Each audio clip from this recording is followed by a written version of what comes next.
Shalom. For the gang of all praise, honor, and glory to Yahawah, Sham, Yahawashi, Qadash.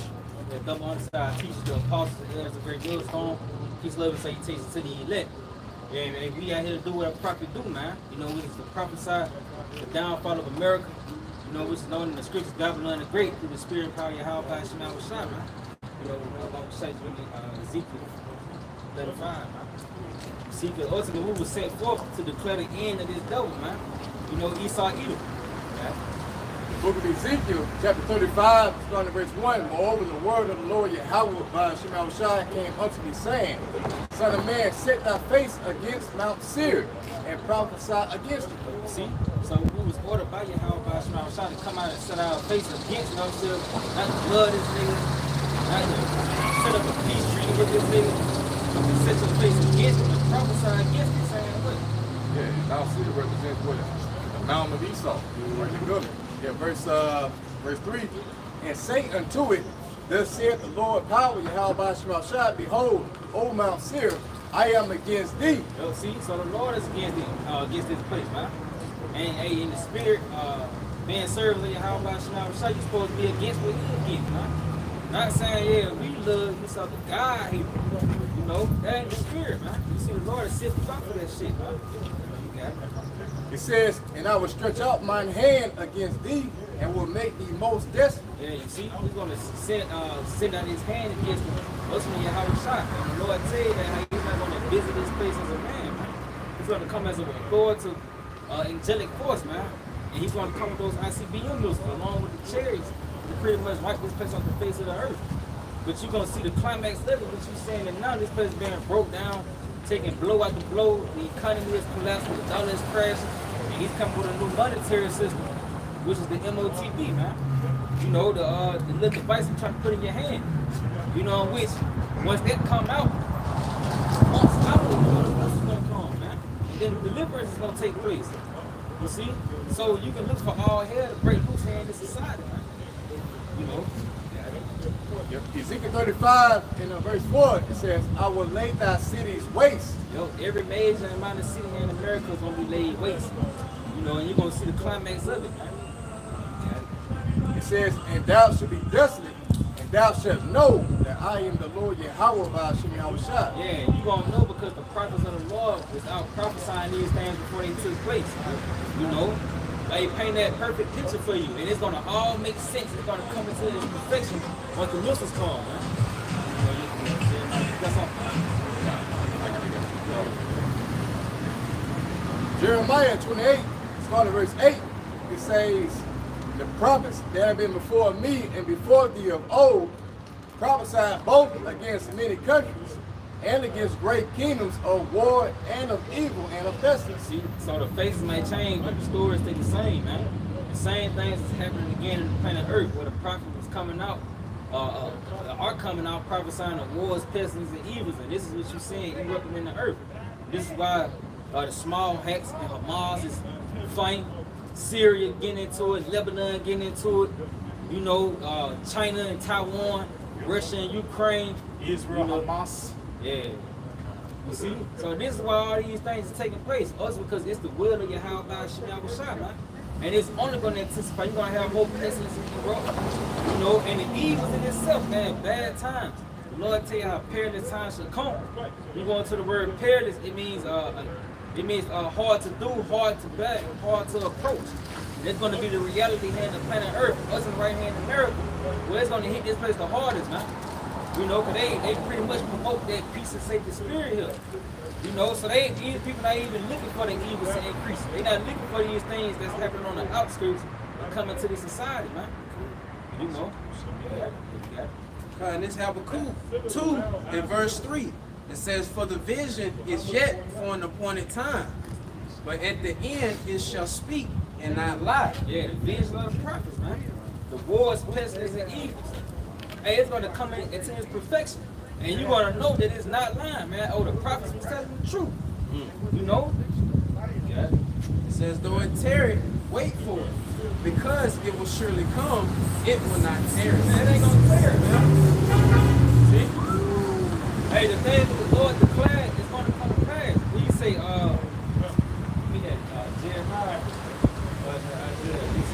Oh, fan the end from the beginning.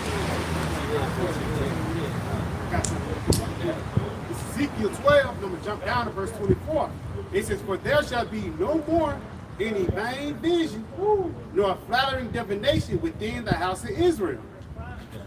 It's basically that vain and flattery vision is just the vision of everything gonna be okay. Like it says in Isaiah the 30th chapter, those smooth words.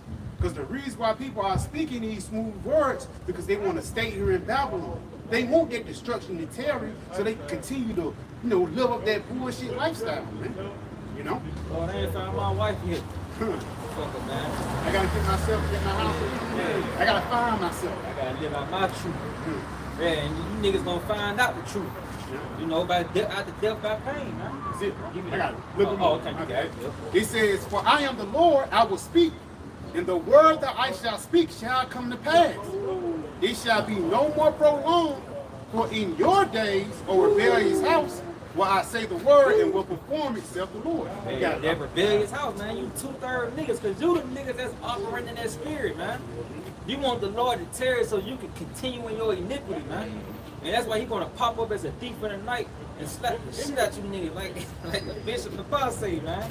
The Lord is gonna slap the shit out you niggas, man. And you're gonna find out after death by pain, man. When the famine consuming you, when the teeth of wild beasts, when the blackouts come, when the Gurgle troops hit the scene, man. That's it. When the prophecy, when you get consumed by prophecy and you meet Yahawashi, man, through prophecy, then you gonna know it. Habakkuk 3 and verse 2. It says, O Yahawashi Rawchaa, I have heard thy speech and was afraid. See, this is the reaction that you're supposed to have upon hearing the words of the Lord, man. It's supposed to bring fear because it concerns you. You live in here. You on the planet Earth, and it's going to happen in your time, man. So if you ain't walking in fear, when the Lord pop up, man, we tell you you're going to be like a woman in travail. You see, because you're supposed to be getting built up to enter into your time. We tell you in Ezekiel, the 7th chapter, they are made be ready to the battle. Bring it up. Yep. Ezekiel 7:14, they have blown the trumpet, even to make all ready, but none go to the battle. Yeah, see, you ain't going to the battle. You ain't getting prepared, man. You ain't putting on your shield.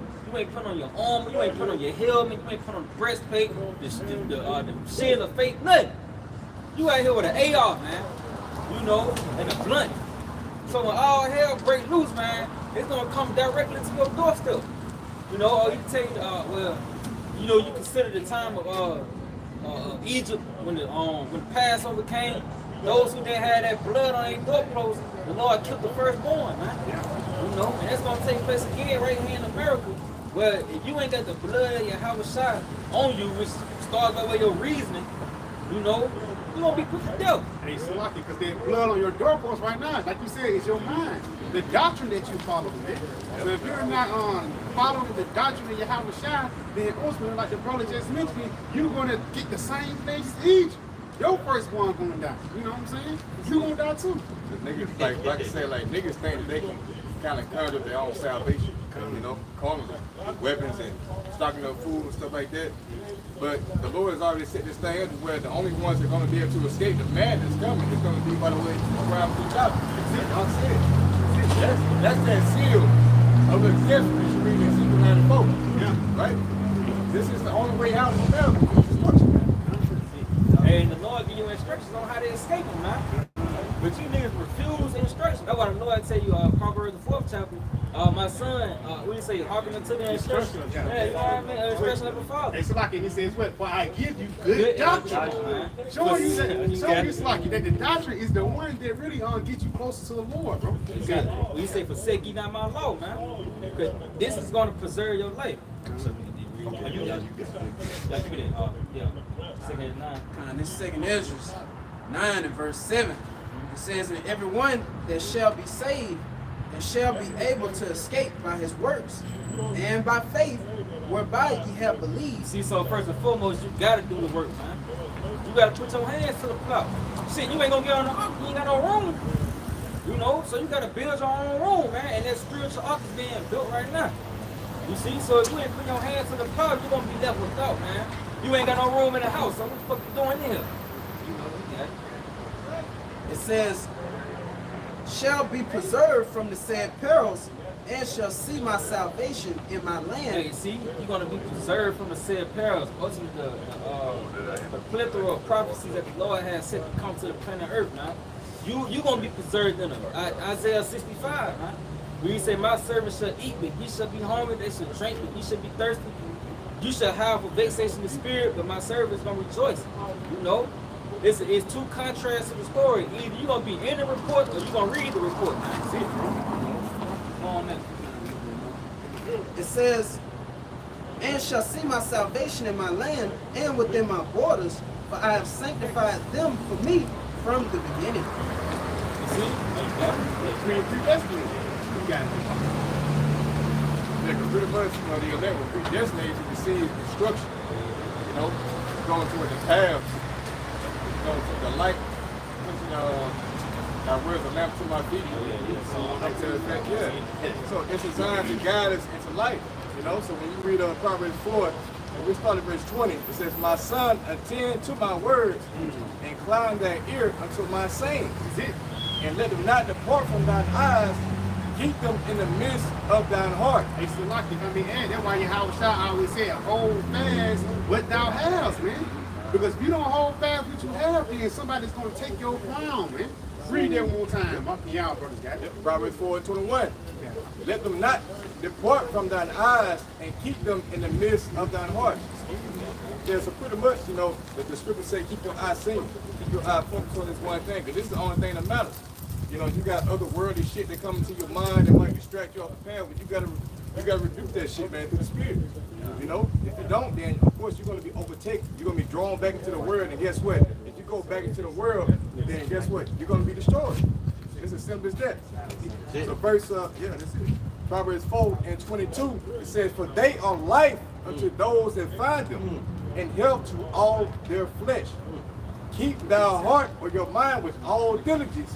Out of it are the issues of life. Okay? So the instructions of Yahawah by Sham, which go into the wisdom of the scriptures, they are pretty much, let me see. Yeah, pretty much they are life. Okay? Life. They are life unto you. So by obeying the testimony of our Lord Yahawashi, you're going to be led into that right path to where, these evils are not going to befall you like it's occurred. Right? Those who you'll receive salvation. I got something for you real quick. This is James 1 and verse 21. Wherefore lay apart all filthiness and superfluity of naughtiness, and receive with meekness the engrafted word, which is able to save your souls. Okay, just going back. Because these words we're not speaking these words for GP. We're ultimately speaking these words to be delivered from the plagues ahead, man. Because a lot of these people don't teach about Jacob's trouble. A lot of these people don't believe all hell is going to break loose. We're going to be in the midst of all hell breaking loose, man. We're going to be in the midst of the fiery furnace. If Yahawah is not with you in the midst of that fiery furnace, you're going to get burnt up. You're going to be that hay that's stubborn.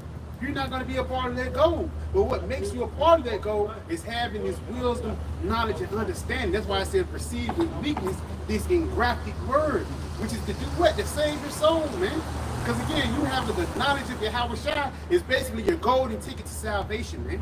Because even when even Lord willing to be a part of that number, brothers get beamed up upon those chariots. It's not like it's going to be a nigga who's not in the know of what's going on. Who didn't read the report and then wasn't privy into the things what was happening, man. You got to do it.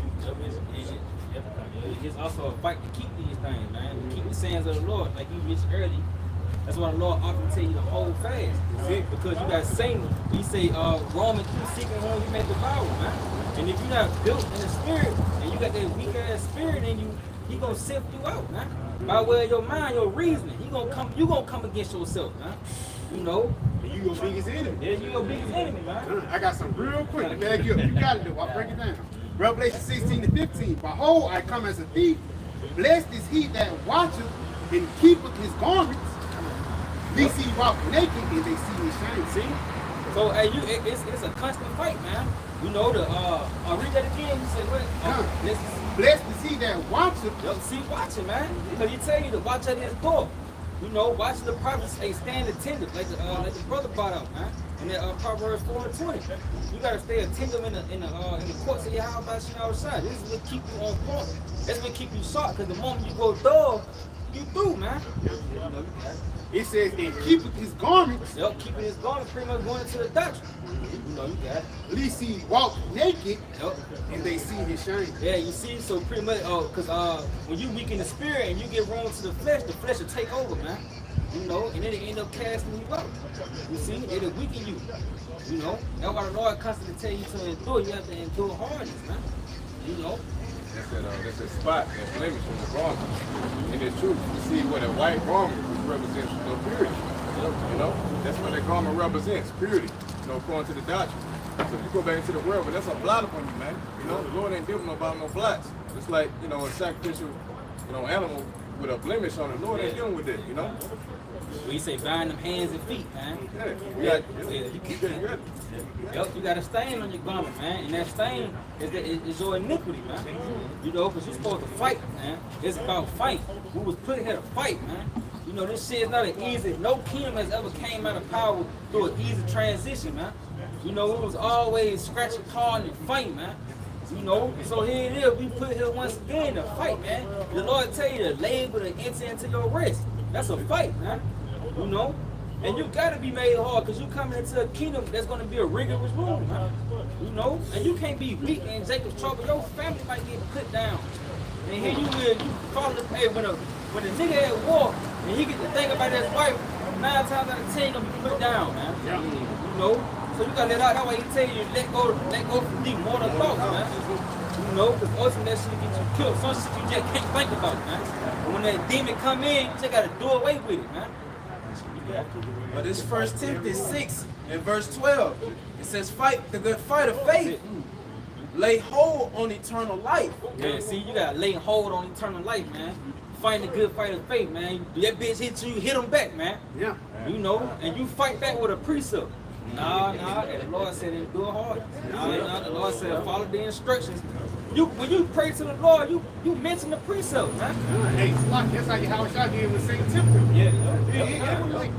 Saint didn't temple like booga booga. No, Saint Temple with his mind, bro.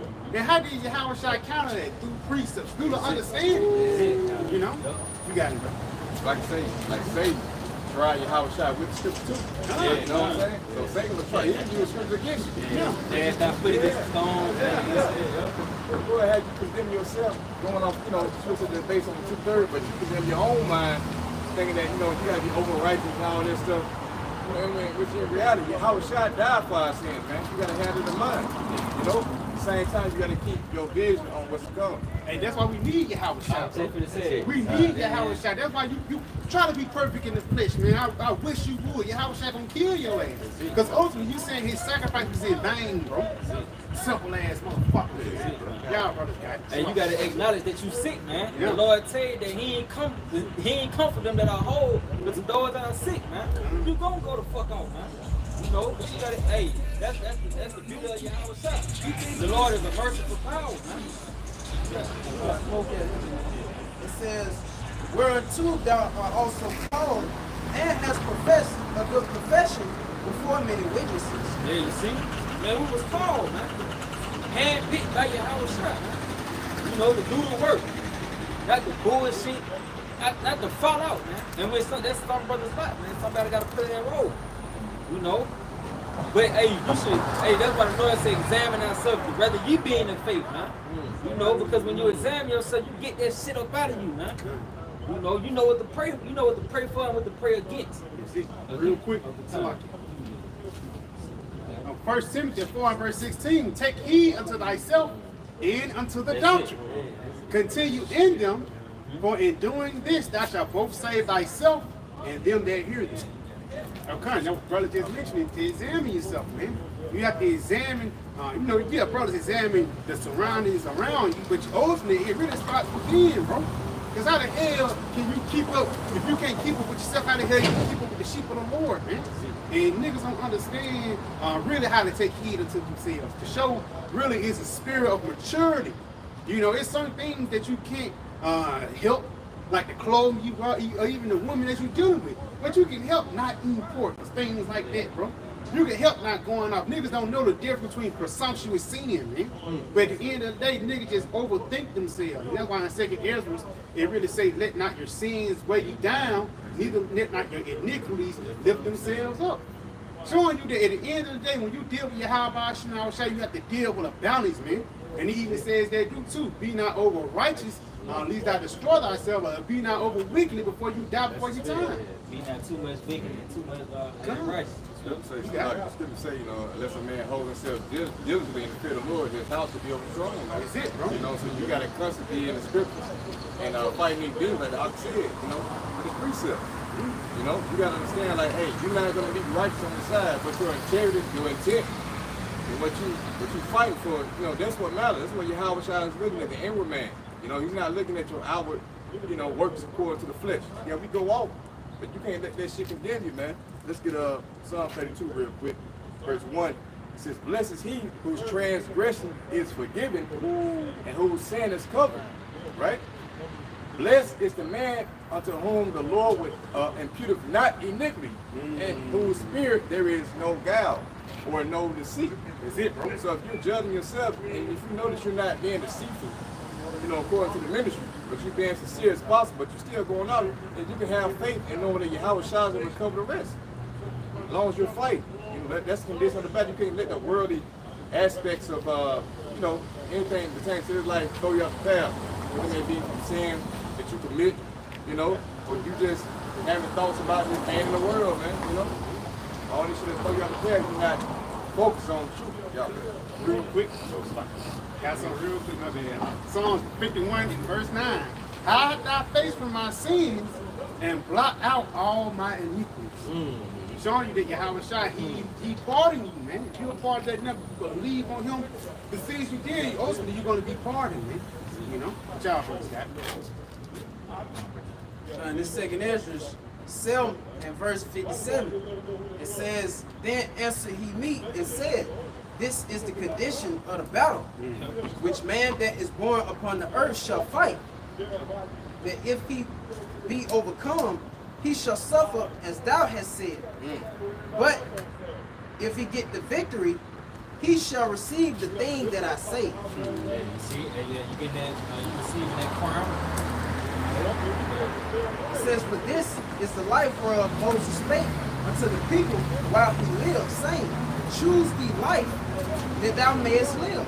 We choose the life, following Yahawashi, man. That's it. You know, you fight for the sake of the ministry, man, for the sake of the kingdom.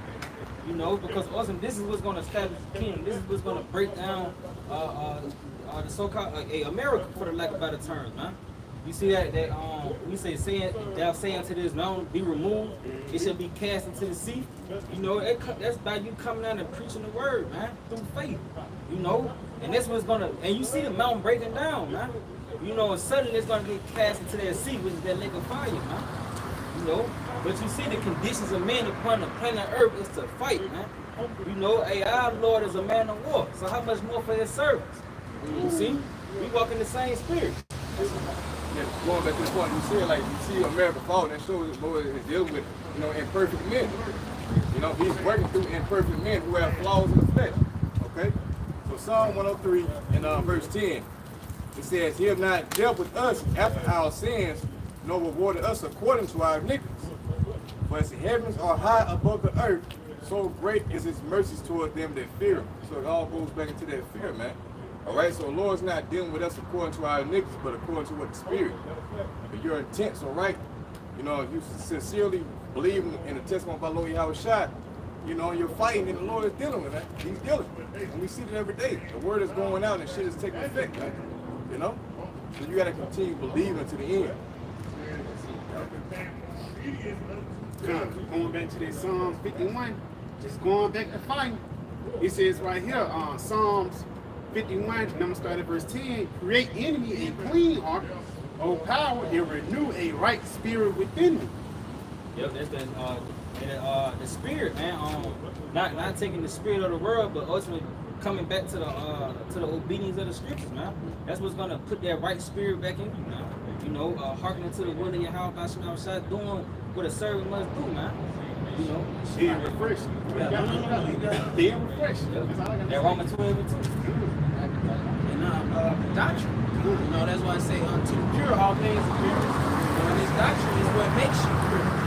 See, but everything else outside of this doctrine, that makes you defiled. What you got, Doc? A little bit more. Cast me not away from thy presence, and take not thy Holy Spirit away from me. When the Lord cast us away from His presence the first time, we came over here on slave ship, man. You know, and that's a constant prayer, man. The Lord don't cast us away from His face, take not His Spirit from us. Because the moment the Lord take the Spirit from you, you good as dead, man. Now you goddamn back in the church, you know, you calling on Allah and shit, man. Now you in a fleet doctrine, man. You see? It was more on that. A little bit more. It says, restore unto me the joy of thy salvation, and uphold me with thy free spirit. Yeah, restore basically is that rejuvenation, man. Because once you come into, like when you fight, you do get tired, but there's a point when you go into the corner, somebody give you water, somebody patch up your bandages. It's like you go into the corner and reading, man. Because again, you best to believe, bro, we in the end days, these demons are going to get hyped. So if you're not getting hyped spiritually, you're just going to be taken out, man. With a fucking right hook, man. You know, y'all brothers got it. You know what I'm saying? And it's Isaiah 51 and verse 14. The captive exile hasteneth that he may be loose, and that he should not die in the pit. Yeah, you see. And that pit is a miracle, man. You got niggas been dying, and that's why we continue in the spirit, man. You know, Lord willing, Yahawah shall keep us in the spirit, man. It says, Lord, that his bread. Back in Isaiah 51 and verse 14, the captive exile hasteneth that he may be loose, and that he should not die in the pit, nor that his bread should fail. Yeah, you see, and our bread is not filling, man, because the things that we're prophesying of, we actually see them burn forth in the earth, man. You know, showing that the words of the Lord are faithful and true. You see, it's gonna come a time where everybody's gonna experience the Yahawashi, man. When you say let them know, man, as we have known, you know, niggas out there, you gonna see the Lord, man. You gonna meet the Lord, man. You know, and you gonna meet a right hand America. The Spirit of the Lord is coming to America, man. And when His Spirit rests upon this place, it's gonna disease you people. This Matthew 24 and verse 34. It says, verily I say unto you, this generation shall not pass till all these things be fulfilled. Concerning the prophecies, World War III, the blackouts, insurrections, seditions, you know, the famine, all these things are going to take place. This economy coming to its knees, man. You know, you're going to experience it. You're going to live through it, man. You see, and if you ain't got the Lord on your side, you're going to suffer, man. The Lord tell you how you're going to dwell in torments. He said because of our pride, you know, say many great miseries. Yeah, the city shall be wasted. It says, heaven and earth shall pass away, but my words shall not pass away. Because the words of the Lord go throughout generation to generation, man.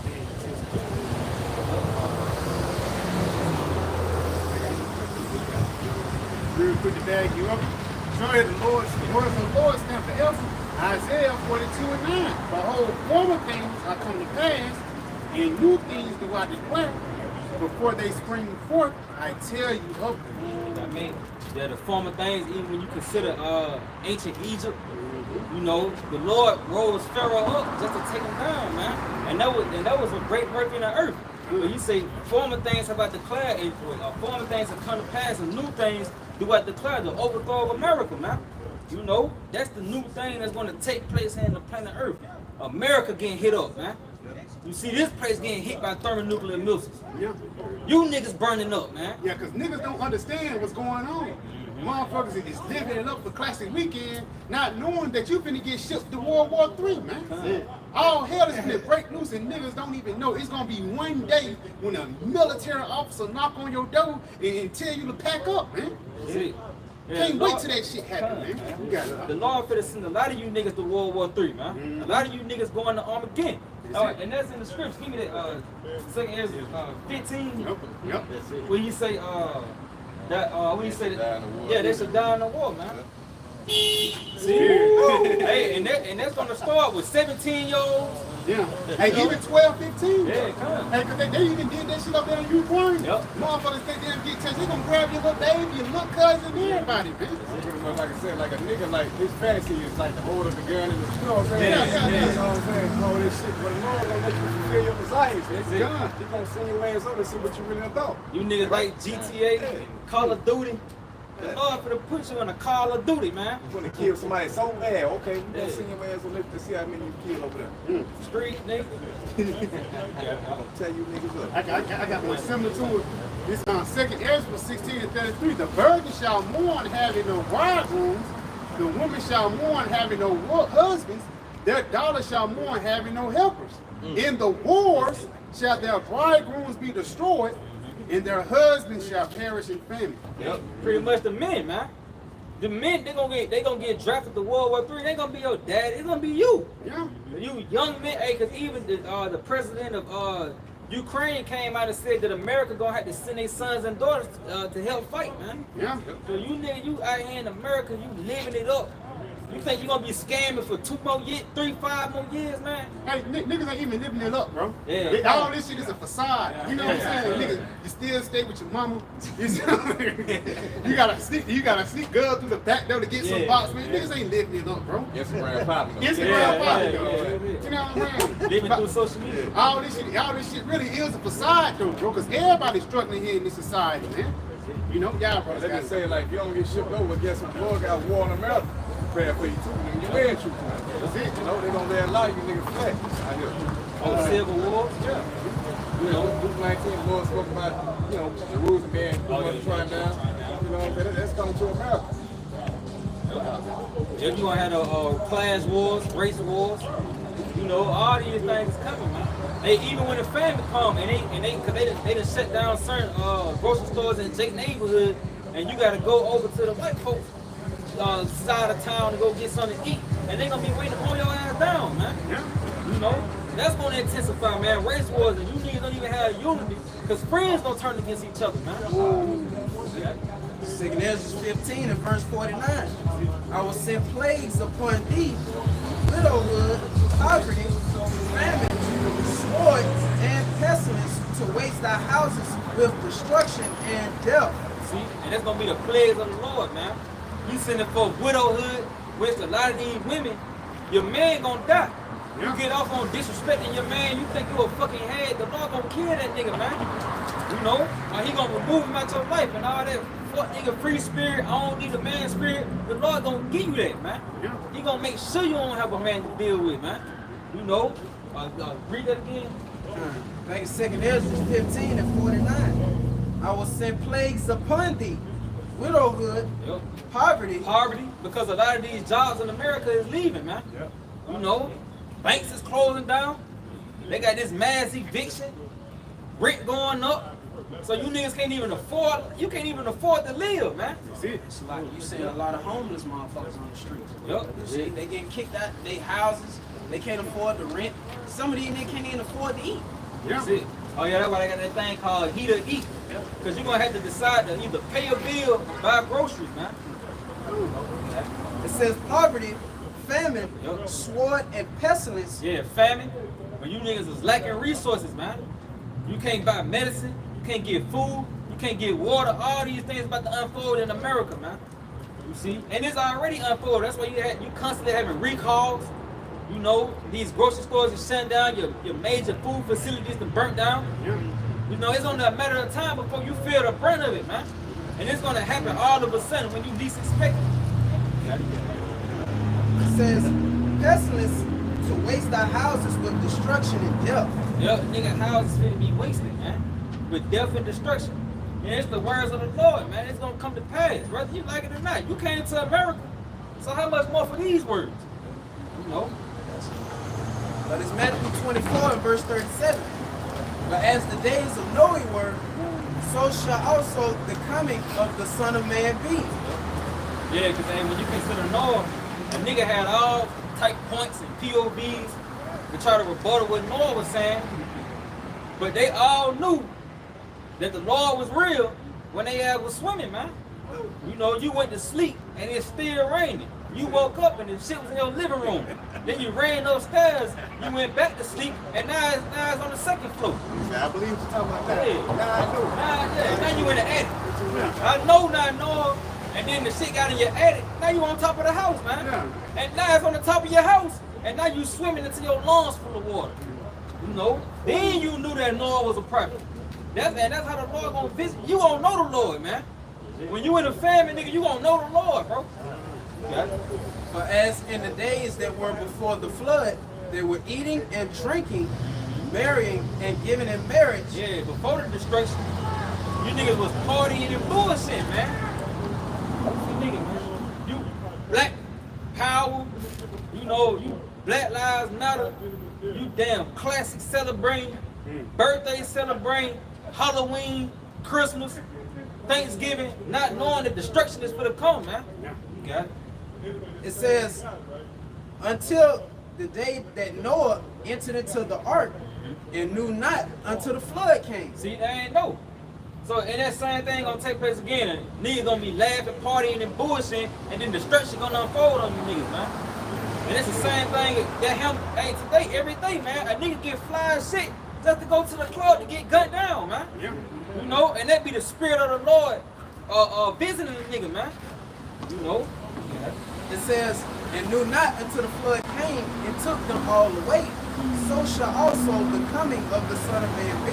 So the same thing is gonna happen once again, man. In which America is a society of partying and bullshit, man. That's why they in that spirit of I sit a queen and am no widow and should see no sorrow. And you walking in that spirit, the Lord is gonna rest upon you, man. And it's gonna be through violence, man. You know, when the spirit of the Lord rests upon the earth, it dis-ease the people, man. Comfort is broke, man. We tell you, he break the whole state of bread and the staff of water, man. That goes into your support. You know, a nigga living it up because he got support, man. You got child support, you got food stamps, you got WIC, free lunch, Social Security, goddamn clothing stores, grocery stores, Foot Locker, all this shit, man. When the Lord cut all that shit off, hey, get fly ain't gonna matter, man. It's like I told you, the more of you that go down to Egypt for help. You know, because ultimately that's what you see 2/3 of our people doing. They trusting in this system wholeheartedly. You see, that's why they still in that peace and safety spirit. Because that's what America is pushing out there. That's the vibration they putting out there. Peace and safety. You can still go to McDonald's at 3 o'clock in the morning. You know, you can still goddamn go to Waffle House at 2 o'clock in the morning. You know, so Jake, he put his whole, trust in that, man. As if it was going to continue forever. But that's not the case. They don't understand that the Lord is shortening the days, man. And he's about to visit. Well, he's already visiting this place with judgment. But judgment is going to increase, man. Because evil and only evil beholds come, man. What you got, Doc? Nigga can't even live out his day before you know it is 12 o'clock. And then you look up again, it's 5 o'clock. And now you gotta go, nigga gotta head to the house, man. Like I said, like the scripture say, they're not mindful of the scourges. Like the Lord is literally scourging this place. Like he's whipping America. You know, all these plagues, but these niggas don't see what the hell is going on. And it's going to be a snare unto them. 2 Corinthians 9 and verse 9, then shall they be in pitiful case, which now have abused my ways. Okay? And so the ways of the Lord are right now through the prophet. We're telling you the way back into peace, man. Through Yahawah, Rawchaa, and the doctrine. Yeah, that old path. Yeah, that old path. Jeremiah 16, that's it, bro. It says, which now have abused my ways, and they that have cast them away despitefully shall dwell in torment. So that's you turning away the shoulder, saying that, hey, this word right here is not beneficial to me. It's not going to lead to me being saved in the time that's coming. No, but I'm going to go about doing my own thing and believe what I want to believe. That's going to lead to a fucking torment, man. Once the family hits, the martial law troops, hit the town, so on and so forth, the pests and so on and so forth, man. Okay? It says, for such as in their life have received benefits and have not known me. So everything that you niggas are getting, it ultimately came from Yahawah, Sham. You're not acknowledging the creator, the one that gave you this shit, man. It might be on the left hand side, but it's still from the both sides. You feel me? Like the food and all that shit. You miss like niggas can go out to McDonald's at 3 in the morning. You got DoorDash, so on and so forth. All this convenience at your hands, but at the same time, all right, you're not considering who gave it to you. You know? God. Hey, America, Yahawashi gave America McDonald's and shit, man. He saw his kingdom. the Lord tell you that He ruling in the kingdom of men. You know, therefore He set it up over it, the basis of men, man. You know, so how much more, you niggas, man. You know, and the Lord, He gave you what you got now, everything, man, from your convenience, your car, and He gonna take that shit away just like He finna take the kingdom away from Esau, man. And we say, though hand join in hand, the wicked should not go unpunished. So you hold fast to this nigga, what is it, Ecclesiastes 13:1. You know, he that touch a bitch shall be defiled therewith. And he that have fellowship with a proud man shall be like unto him. And you ain't gotta, like Brother Ross said, you ain't gotta fly an American flag in your front door to show that you got fellowship with Esau, that you down with this nigga. It's by way of your mind. Why you sagging? Why you smoke black and mild? Why you celebrate your birthday? Why you got a Christmas tree in your house? It's because you fellowshipping with this nigga Esau, man. You know? But I might say, you could be against everything that Esau set up in society for the holidays and all this shit, but if you want America to continue, that's you ultimately subscribing to Esau, man. If you don't want America to be destroyed, then that's you subscribing to Esau shit. If you ain't out here, Yeah. you can be Shalom, you know, fringes, you know, sticks banging on the ground. But yet you niggas buying land and shit is because you some way, form, or fashion subscribing to Esau, man. Come, this is the book of Micah 2:10. Arise ye and depart, for this is not your rest, because it is polluted. It shall destroy you even with a sword destruction. Yeah, sword destruction. So you subscribe to America, the philosophy that Esau's pushed out. But guess what? Whether that may be Christianity, you being a Muslim, you know, even this nigga Farrakhan, man. Yeah. You know? I hate that boy Farrakhan. Yeah, me too, man. How y'all doing? That boy Farrakhan, all he do is just talk shit. Now, you think you so woke, you subscribe to Farrakhan, not knowing this nigga is juiced in. They subscribe to Esau. And this nigga, he tell you the children of Israel, but yet still telling you a Muslim in the same breath, man. Yeah. Nigga crazy, man. There's a scripture for that. Double-minded man. His ways. And even in the Quran, they tell you that the children of Israel is the preferred nation amongst all people, man. Even the Lord left evidence in the Quran, man. Come on, man. That's to let you niggas know that this ain't it. Why I got the Israelites missing the Quran? Yeah. Return to the book of the prophets. That's right within the Quran, man. Put the book of the prophets. Damn, the children of Israel, or the Bible, man. It's a lot. You're not going to see a scripture from the Quran, in the King James Bible. That's it. He really saying in the Bible, none shall want her baby. None shall want her So baby. showing you that the Bible trump all this bullshit that these niggas be teaching. The Quran, and what's these Amalekites read, the book of the Talmud. You see what I'm saying? All this shit is wicked. It don't compare to the words of prophecy. That's what set the Bible apart from any other book. It prophesies, man. The Quran don't prophesy. The Egyptian Book of the Dead don't prophesy, man. All these other books don't prophesy. It's books. Enoch. Yeah. All this Jubilee. shit. Jubilee. All that crazy shit. That shit don't prophesy, man. That's why it's fucking in vain. I was watching the Dallas news last night, and they were talking to this Islamic dude, Muslim or whatever, and they asked him like, "Well, what does Quran got to do with prophecy? What do you know the future?" And the guy said, "You know, pretty much the world gonna be destroyed." So right there, you know the guy. Yeah, nigga, you got that from the Bible, though. Yeah. I mean, but at the same time, you know, the world is not gonna be destroyed. You know, it's just a certain rulership, right? Now the earth is vital forever. That's it. You see? But it's going to be a changing of guards. It's going to be a changing of personnel, leadership. You know, changing of power. Like the elders say, for slavery, like the tenants pretty much changed. You know, Yeah. so they finna occupy the tenants of being enslaved, being the captives and all that. We're gonna occupy the civil rulership. Yeah, right. They're going outside. You know what I'm saying? And Bill gonna have our name on it and shit. You know what I mean? Instead of either having Esau name on it, our name gonna be on that motherfucker. We controlling what's going on in the house now. And that spirit, like during like the president changing or they enter to the White House, the first president who's going out, he gotta walk the upcoming president who killed this shit. Like real shit, but that's how it was. He walked us through the house and telling us these different rooms, and ultimately we're gonna kick him out with it, man. He gonna be outside nigga. We're gonna try to have a couple of Edomites that's in the house for a little bit. She get a certain age, you go back out there to the field. Yeah, when that beauty draw up. Yeah. That You know bitch what I'm got gone, huh? That shit. Oh, that. Yeah. Yeah. You don't get your kicking and shit like that. Bring it up. And it's Ecclesiastes, Sirach 10 and verse 8.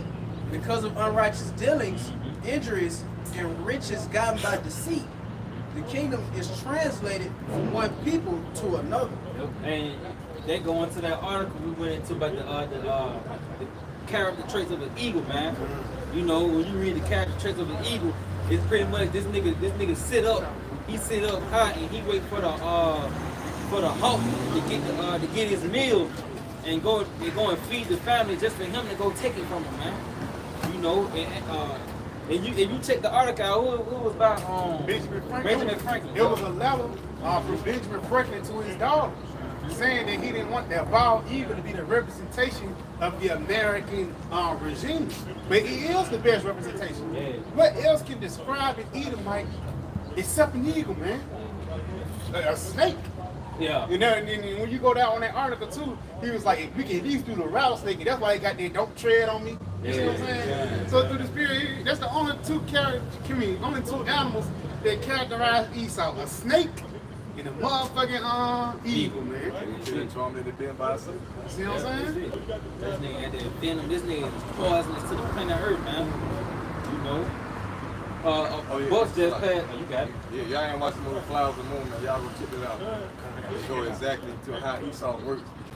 Like a deeper level, man. Like the inner works of Esau's mind is trickery, deceit. That shit heavy, man. Y'all ain't saying go watch it. Yeah, that's what I was gonna say. A bus just passed by. They said that the biggest injuries upon in the universe, and it had Esau hands up on in a damn spacesuit, man. Yeah. If it was up to this place, this nigga be sitting out of power. Because if it was up to him, he'll go up in space and pollute that shit, man. This nigga said spur in space, man. Yeah. You know, this nigga retarded, man. That's why the Lord is going to take this man out of power, because he's not fit to rule, man. Here it is. You left your children in control of the house just to come back and everything tore up. This nigga left the stove on.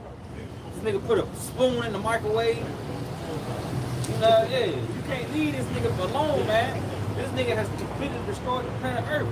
That's why he's known as that destroying mountain, man. Hey, you can give me that. Like Jeremiah 51:25. 50:25. You know, because the Lord, he's about to come back. And that's why he also tell you, if he don't shorten the days, ain't no flesh gonna be saved, man. That's it. Because this nigga will he'll destroy himself just to keep you from ruling in the earth, man. You know, and you will just succumb to, if not chemtrails, GMO foods, just a little nigga, man. You know, a straight bully. You 60 and a 10-year-old rob you, man. You know. Jeremiah 51 and verse 25. Behold, I am against thee, O destroying mountain, saith Yahawashi. Hey, start over. Jeremiah 51 and verse 24.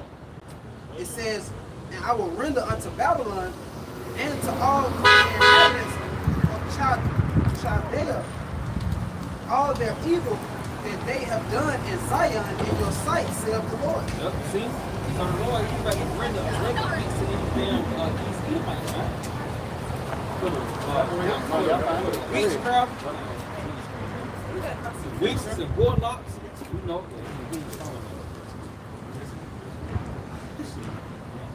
It's part of witchcraft, the land of the Chaldeans. A part of being a land of the Chaldeans, you can't tell if it's a man or a woman. Motherfucker trying to put a magic trick on you. You know what I'm saying? That's why even down there, what is called the Magic City Classic. You feel me? John, that this place is full of witchcraft.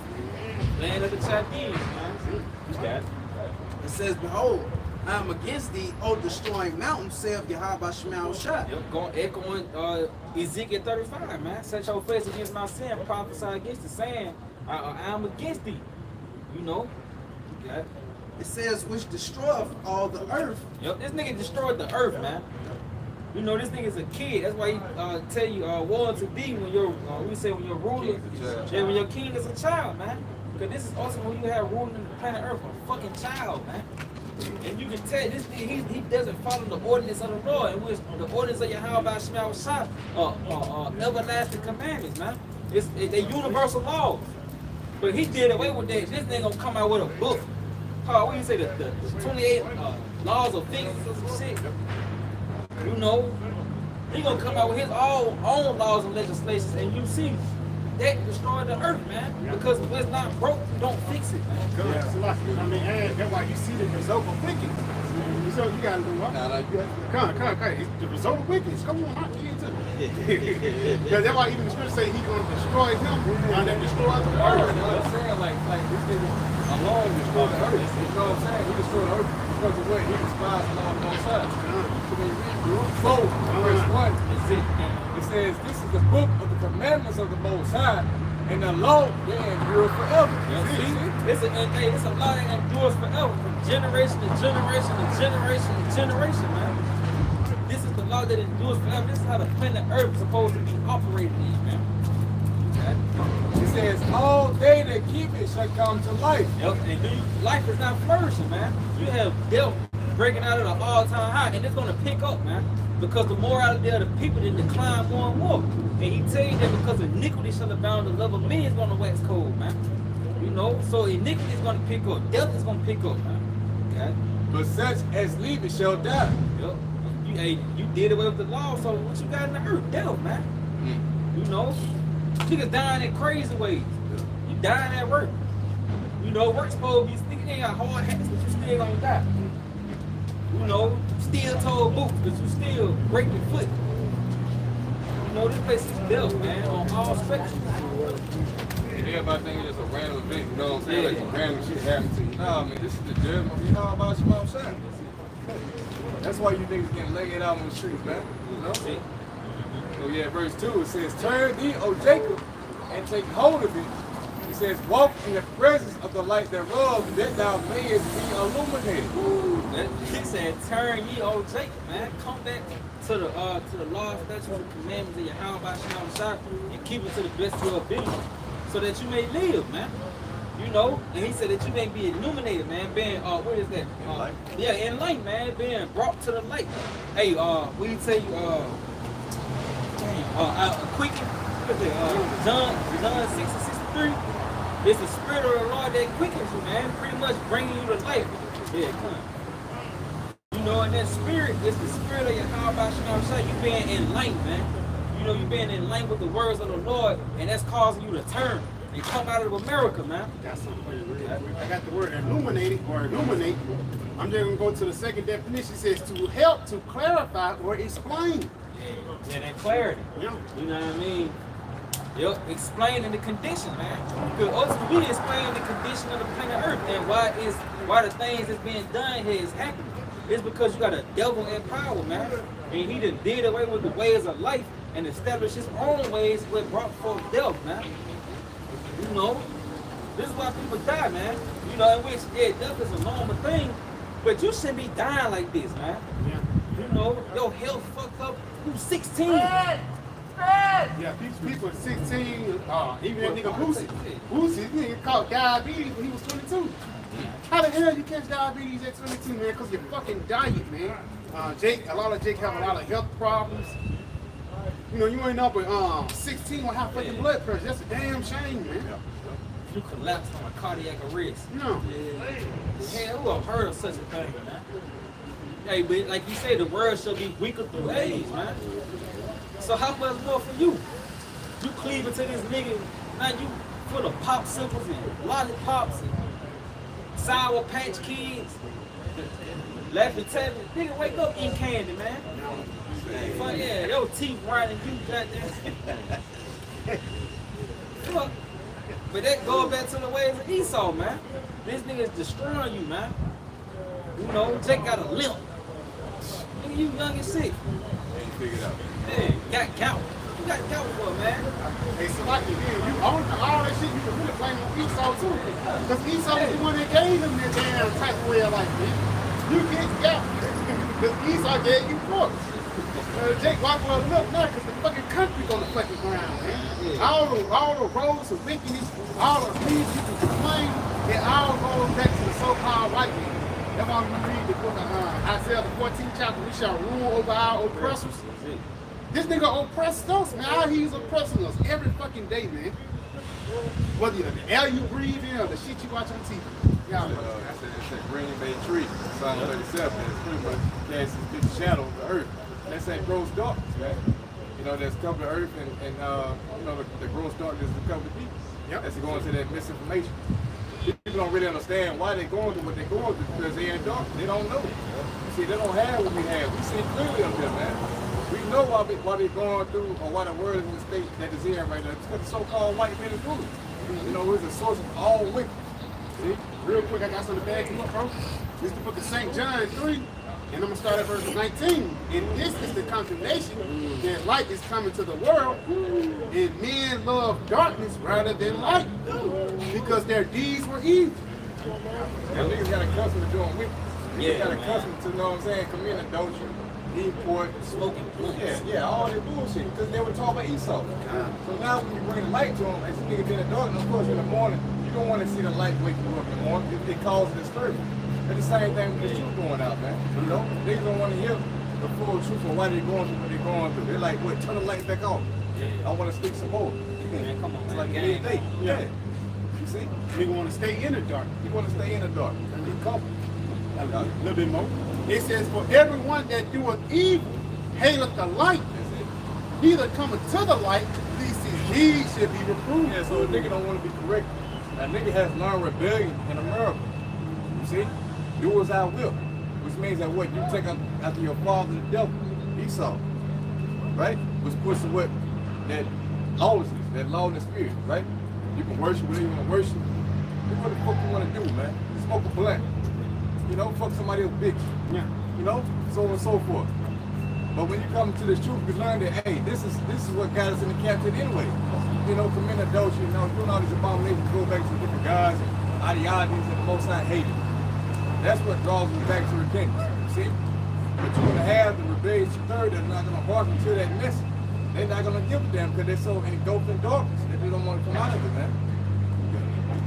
He says, but he that doeth truth cometh to the light, that his deeds may be made manifest that they are of the Most High. Yeah, we're going to the elect, the predestinated one. So, yeah, if you're about truth, then you will gravitate to the word of truth. When the word come out, you're like, damn, what? Damn, I was tripping. I was going out like a motherfucker. And you'll feel bad about your actions, you know, repenting, so on and so forth. And you be like, damn, let me try to change my ways, man. That's what you'll try to do through sincerity. You know? Me. Yeah. You ain't gonna want to die, man. Yeah, that's a good point. Because there's a warning. You know, there's a warning. If you don't change your ways, you're gonna be put to death. That adds on to that, man. You know? Yeah, no.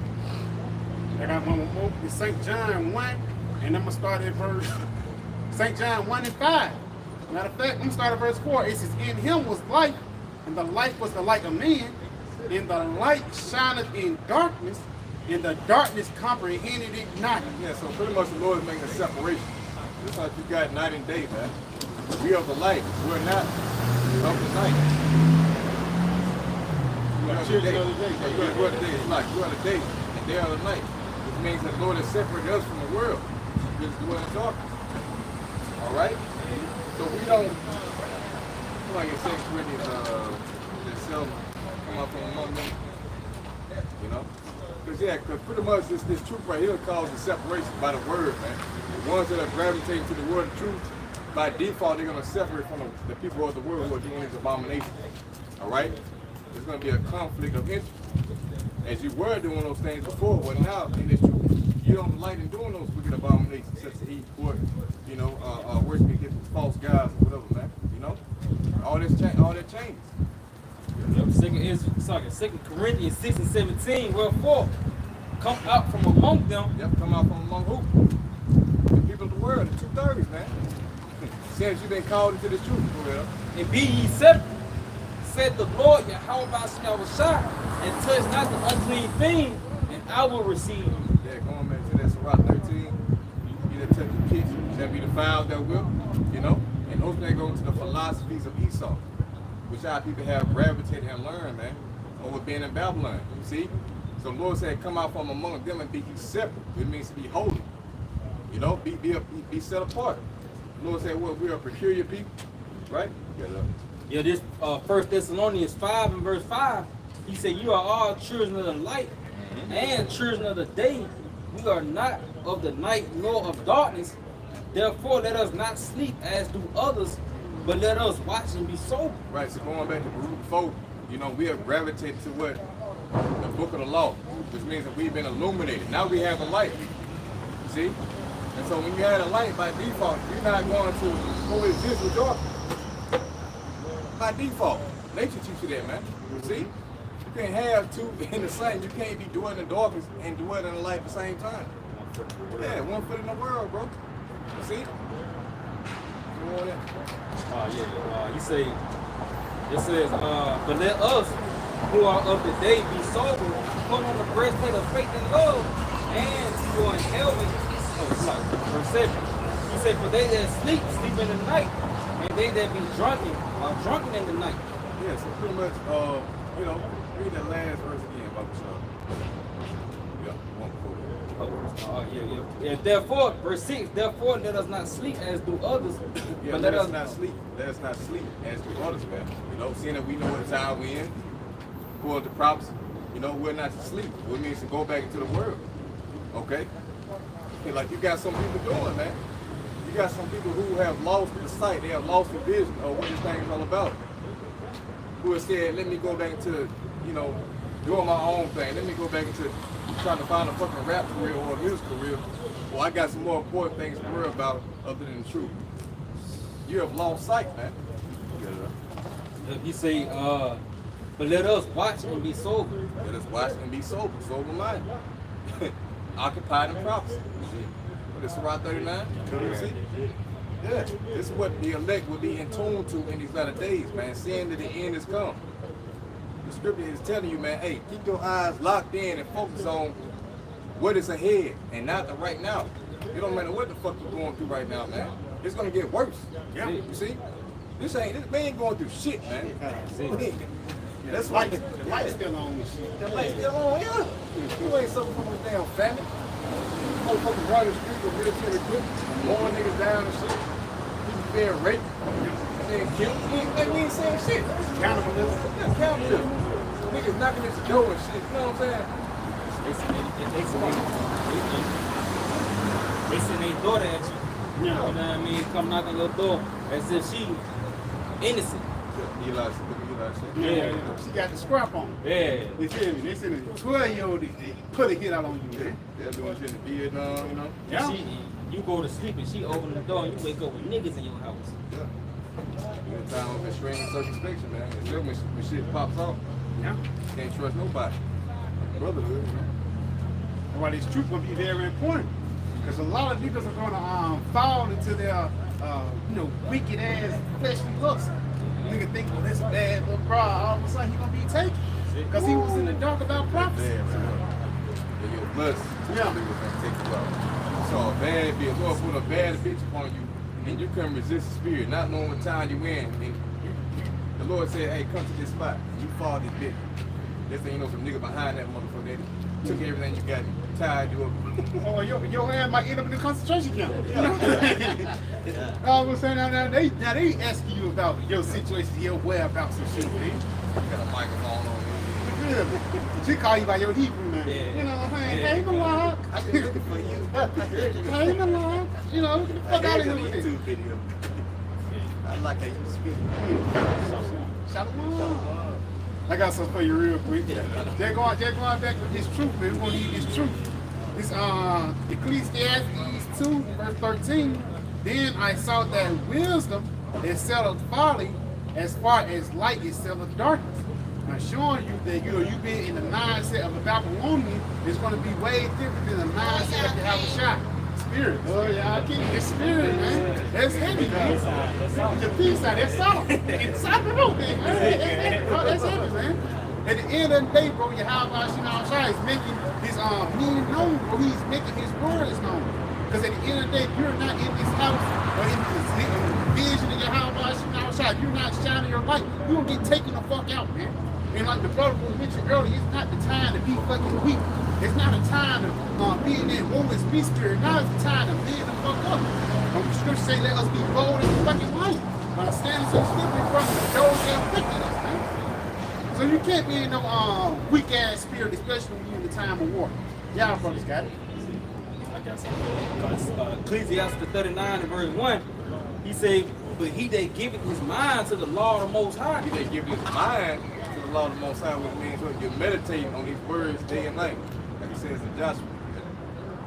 He say to the law, and is occupied in the meditation thereof, we seek out the wisdom of all the ancients, and be occupied in prophecies. So what's that going to benefit you? Once you're in the scriptures and you're occupying these things day in and day out, then that's going to take you out of the word. See? That's going to pull you far and far away from this current worship where you don't even care no more, man. You don't really care about the shit that goes on here, but rather you just focus on the prophecies. You focus on the word of God, man. And that's what the elect need. We don't need any kind of worldly attachments, you know, that's going to draw us back and keep us, you know, from seeking salvation, man. We're going to be caught off guard. We're going to be caught off guard, man. You know, we've been told to be soldiers, spiritual soldiers, in the spirit, to where we had to continue fighting no matter what goes on the battlefield, man. You know? Yeah, he say he will keep the saying of the re-owned men. Now, I mean, yeah. That means that he's not going to depart from the question. You know, he's not going to start questioning the doctrine. He's not going to say that Paul, you know, wasn't canon, or, you know, he went off, this and that. So on and so forth. You're not going to say that the chip ain't the MOTB, but you're going to keep the sayings that were taught to you by the Apostle Great Millstone. And he say, and where subtle parables are, he will be there also. The dark sayings, you know, the dark sayings in which these other people don't know about, you know, you're gonna be there. You're gonna have the answers pretty much, you know. The Lord gonna suck you, man.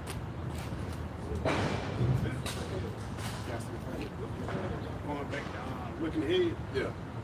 Proverbs 22 and verse 3. A prudent man foreseeth the evil and hide himself, but the simple pass on and are punished. Yep. That prudent man foreseeth the evil. Look what's going on in the Middle East, man. You think that shit ain't coming to America? They're doing a ground invasion over there in Israel right now. In Gaza. It's like, you know what I'm saying? And it's all hell breaking out. All that shit right there is coming to America. Somebody give me a Sirach 18, I think it's postcard. All this shit is coming to America. And that goes with Sirach 14th chapter.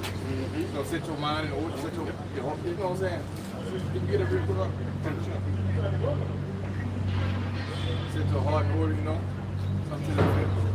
Yeah, yeah.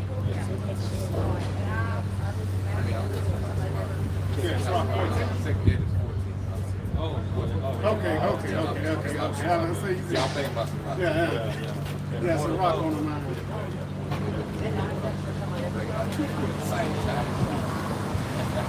Second Ezra 14, start at verse 13. Now therefore set thine house in order. Yeah, set your mind in order, man.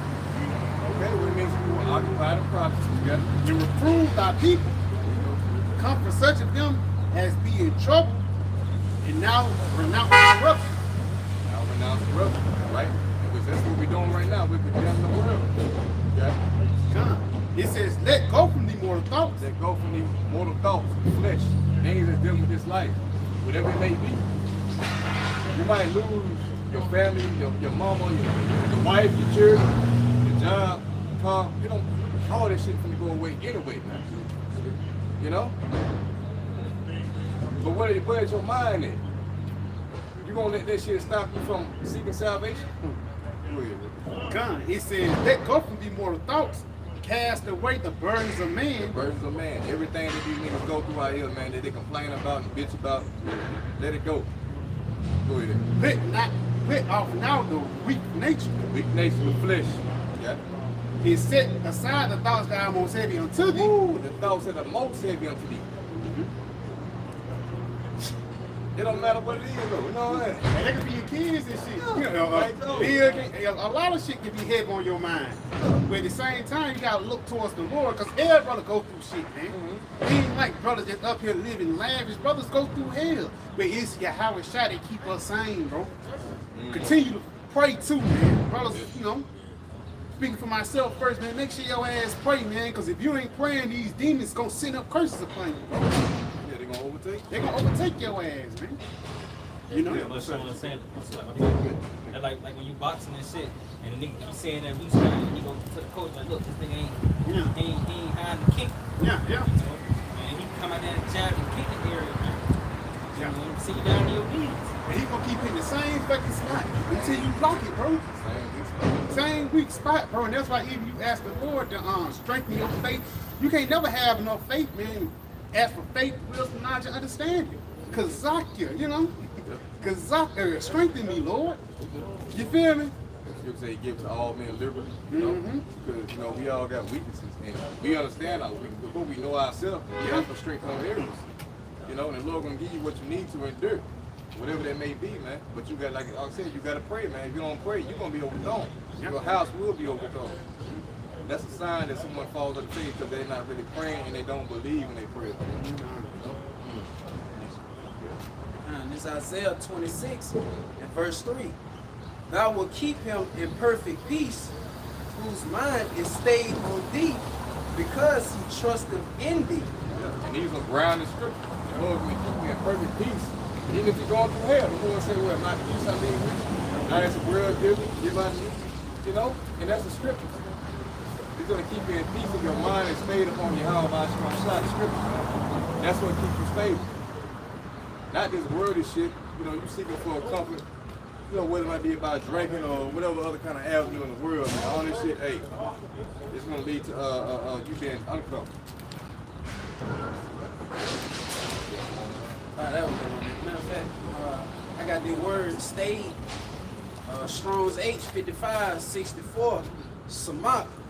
It says to lean, rest, support, Isaiah 10 and 12. sustain, revive, establish. Every word is in, man. You know, the Lord said, hey, look, we're going to lean, which means that we're not going to depend on Esau and his sister. Isaiah 10 and 20, right? Right? We're not going to stay up on him that's smaller than us.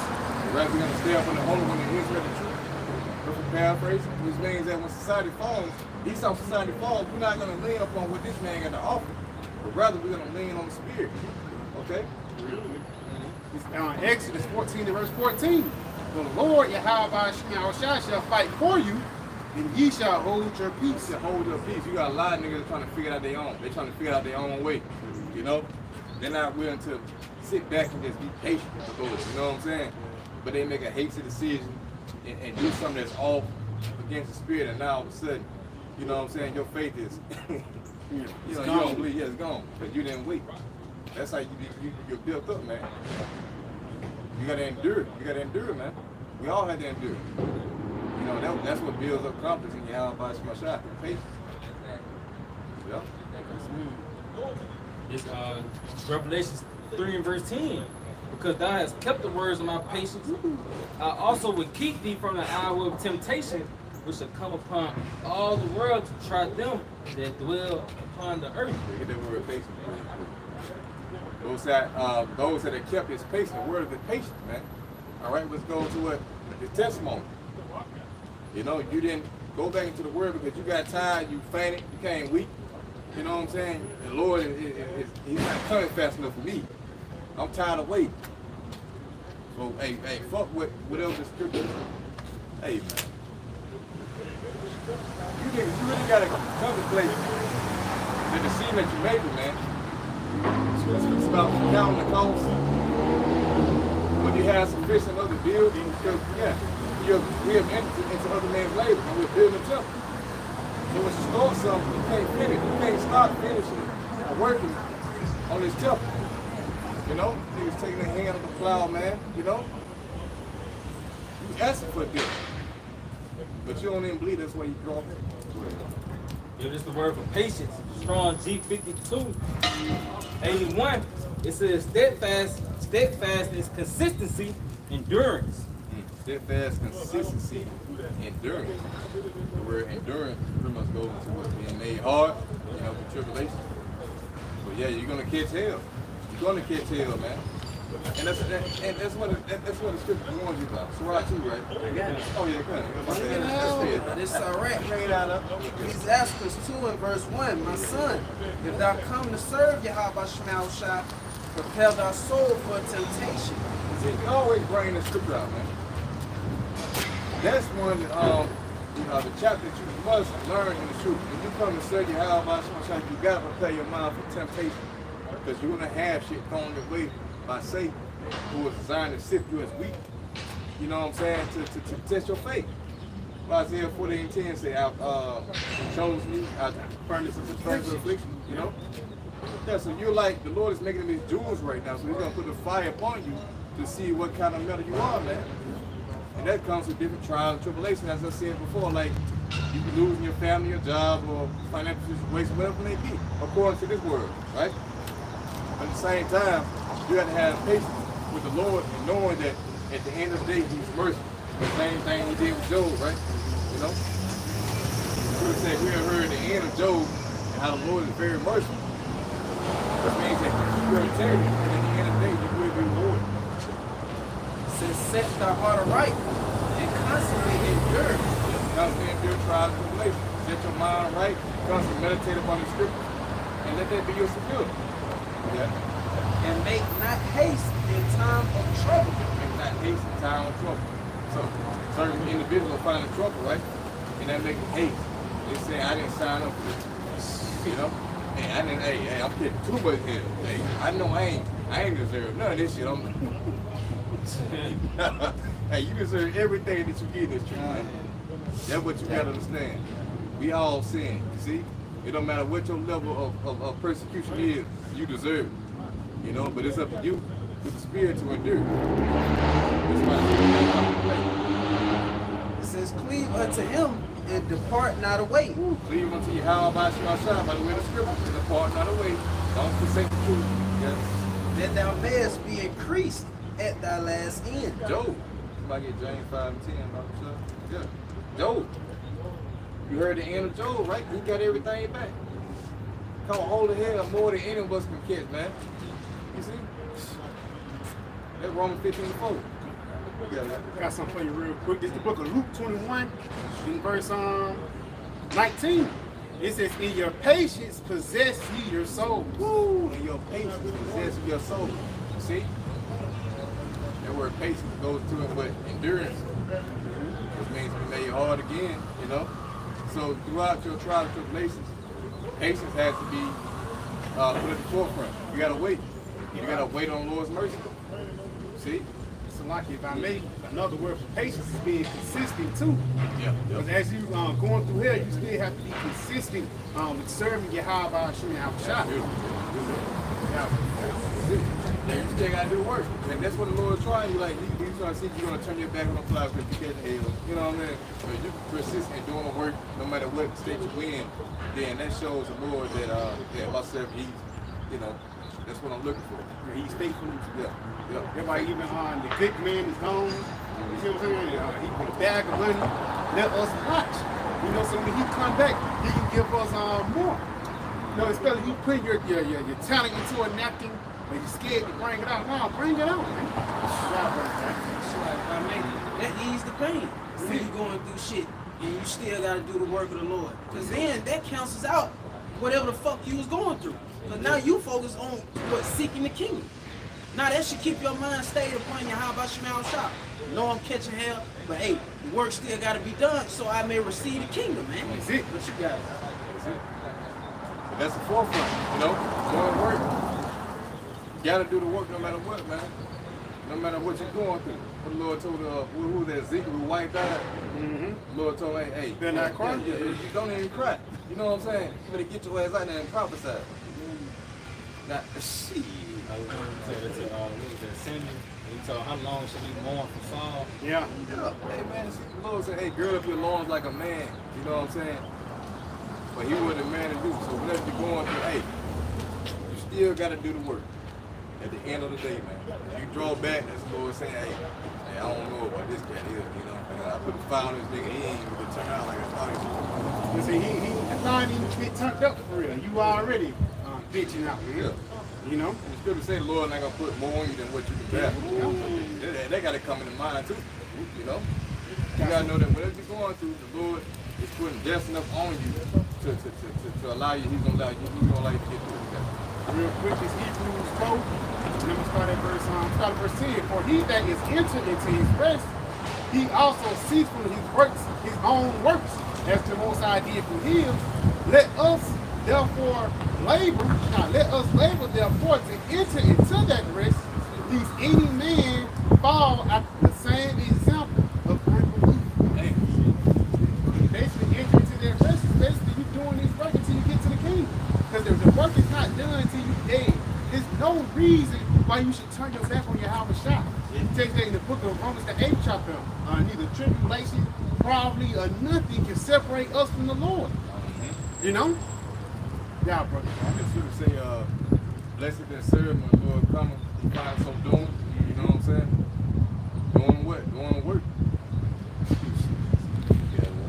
This is the book of Isaiah, chapter 6, starting at verse 8. Also, I heard the voice of the Lord saying, whom shall I send, and who will go for us? Then said I, here I am, send me. And he said, go and tell this people, hear ye indeed, but understand not. See ye indeed, but perceive not. Make the heart of this people fat, and make their ears heavy, and shut their eyes, lest they see with their eyes, and hear with their ears, and understand with their hearts, and convert and be healed. Then said I. So like you just add on that, because even Isaiah said, who gonna rebuke these motherfuckers? Yeah. Isaiah was the Lord sent me.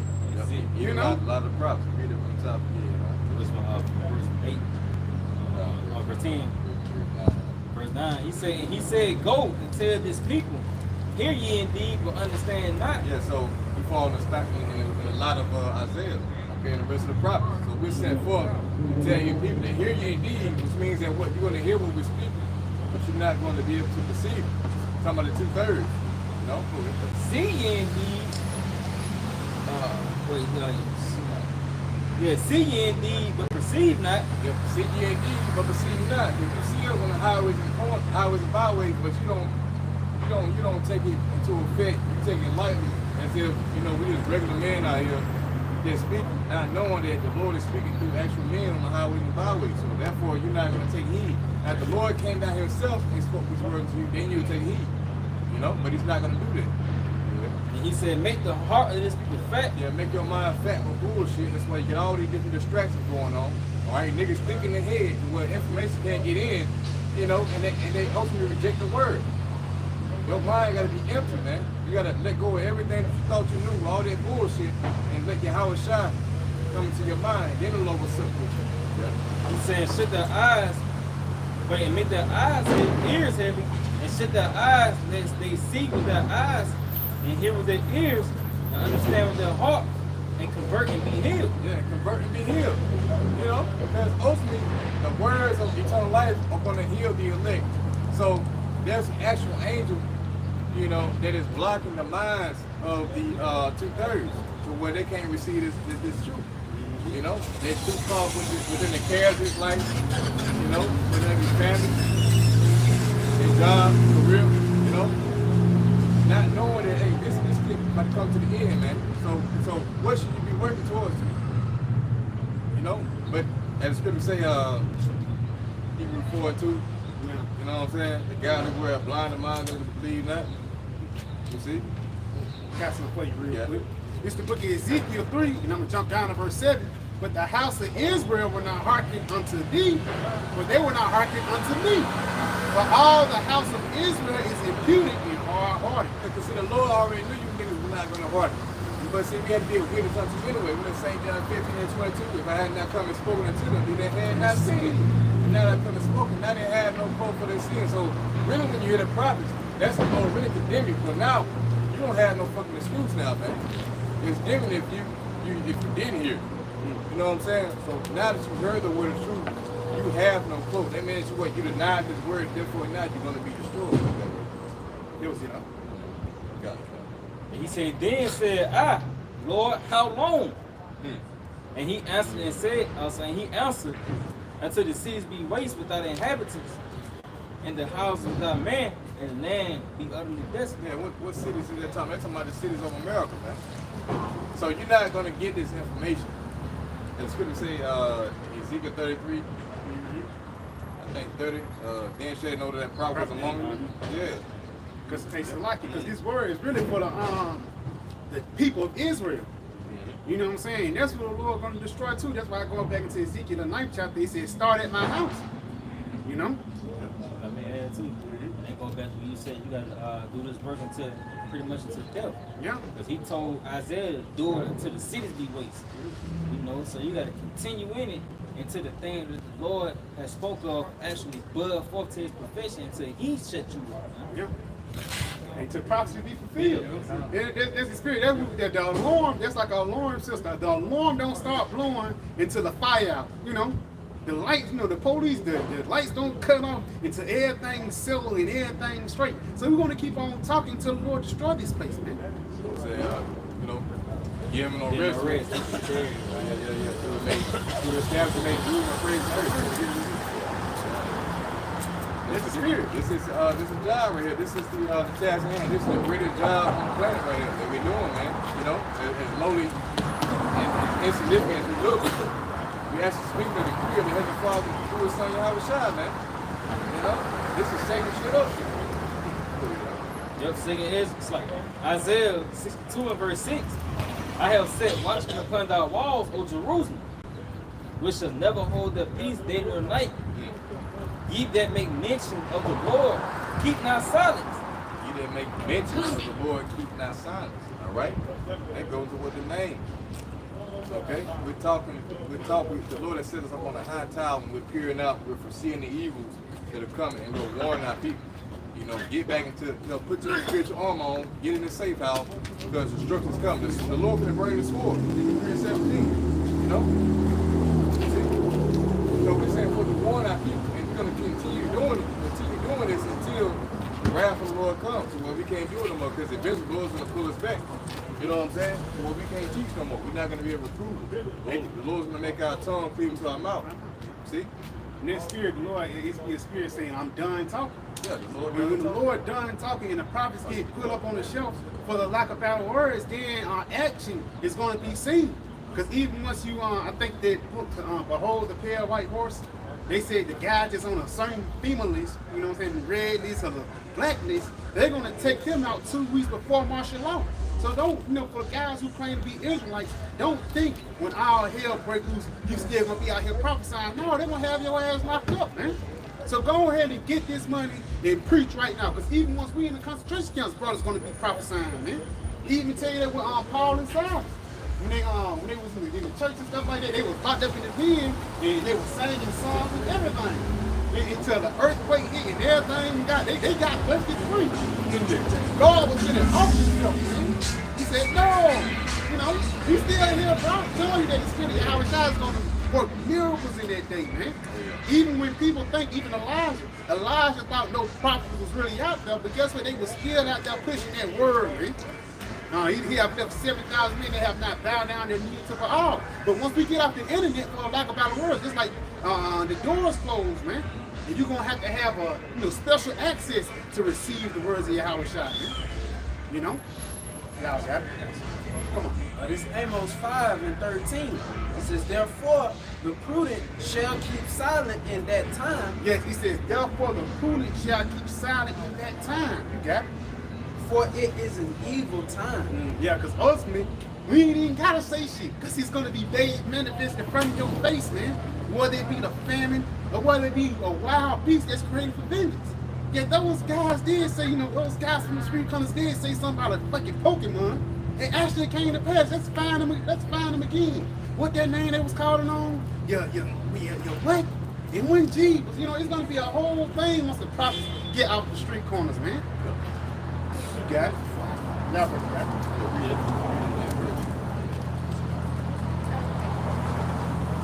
back in that Amos.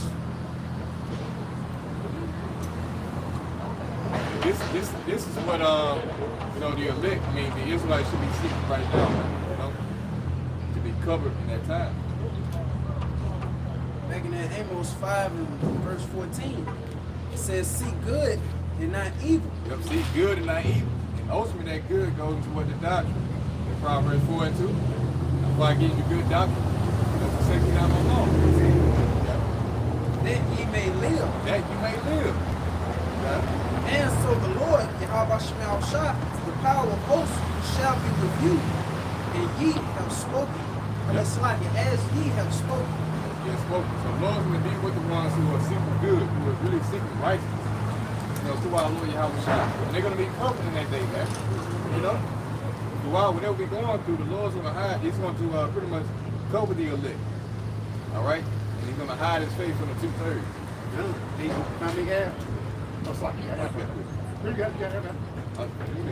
Oh, God, I say, just going back to getting to know the Lord. If you don't, it's a song. If you don't know me by now, then you'll never get to know me. If you don't know Yahawashi right by now, then ultimately destruction is going to come upon you.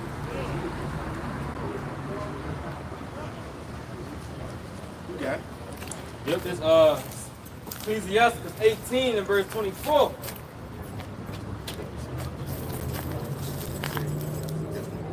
Yep, Ecclesiastes 18 and verse 23.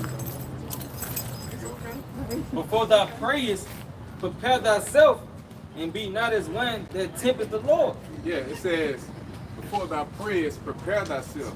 You see? So pretty much you have to understand and know what you should be praying for. You should be praying for a new Cadillac, you know what I'm saying, a new job, trying to, you know, extend your career in America. You know? Although the Lord gives us things on the side, but we understand the greater purpose. We're seeking for the limits, so you should be praying for the limits, man. See? Go ahead. Yeah, he said, think upon the wrath that should be at the end. See, this is where your mind should be focused at, man. Thinking upon the wrath at the end. Right? This is what Yahawashi for the brain fucking death like never before in America. Due to his pride. This is the most brightest kingdom that has ever been erected. So you gotta meditate on how the Lord's gonna balance this shit out. You know, with the plays that he's gonna send. We ain't seen nothing yet, man. You know, you niggas are fat off for the slaughter. So you gotta be seeking for protection from that time. You should be seeking for a seal and sign up from the exemption. Think upon the wrath that should be at the end, and the time of vengeance, when he shall turn away his face. And when the Lord should turn away his face, he's gonna turn away his identity. Which means that he's gonna turn away his prophets. Because we have the identity of Yahawah by Sham. This is the Lord revealing his face unto you, man. Right? So when he turns away his face, as the brother read in Amos 5:13, you know, we're gonna hide ourselves. The Lord's gonna hide us. Our tongue gonna cleave to our mouth. And then guess what? After that, hey, judgment will go forth, man. And you're not gonna have a heads there. You see? And that's when you niggas be seeking for, like niggas, you know, during the time of Noah, trying to get back on the ship, trying to get on the ship, you know? But it's gonna be closed. That was it. In that spirit, and like I say, because if you with the Lord now, then you definitely not going to be with the Lord later on, man. Because again, Yahawashi don't deal with what you did for me before, what you have done lately, man. You have to be consistent in serving the true kings of powers of heavens and earth, man. And if you're not consistent with that, then don't look for protection in a lot of days, man. Papa Kashah, if I may, you give me Job 22 and start at verse 21 real quick. And I'm going to throw it right back to you. Because ultimately, if you're on the Lord's good side right now, it's going to actually play in your favor in a lot of days, man. You know? Y'all got it. Yo, 22 and 21. 21, yep. It says, acquaint now thyself with him and be at peace. Now, how do you acquaint yourself with him? Through the knowledge, wisdom, and understanding, even through judgment. That's why the scriptures say the Lord is known by the judgment which he executes. That's why even sometimes when you go through hell, you be like, well, that's the Lord. And you fear even more. You got to do it. It says, thereby good shall come unto thee. Okay, so once you acquaint yourself with Yahawah, good is going to come unto you, man. And a part of that good is the salvation of your soul. Come on. He said, receive, I pray thee, the law from his mouth, and lay up his words in thine heart. So receive the words of the prophets while they are out here right now, man. Because if you don't, then you're basically downplaying salvation. You got it all. He says, if thou return to the Almighty, thou shalt be built up. That's it. Thou shalt put away iniquity far from thy tabernacle. Yeah, so if you return into the Lord, by the way of just something simple. Stop eating pork and it just leads to you start committing adultery. Now you got an Hebrew man dancing and praying out, you calling them other names. That's how you get acquainted with Yahawashi, so peace can come unto you in the latter end. You know? This morning. Yep. It says, then shalt thou lay up gold as dust, and the gold of Ophir as the stone of the brook. And there's this knowledge, man, because it says this knowledge is precious than more precious than gold and rubies, man. And again, with this wisdom, knowledge, and understanding, it's going to save your souls. But without it, then you just out there for the fucking dogs, especially you Christians, man.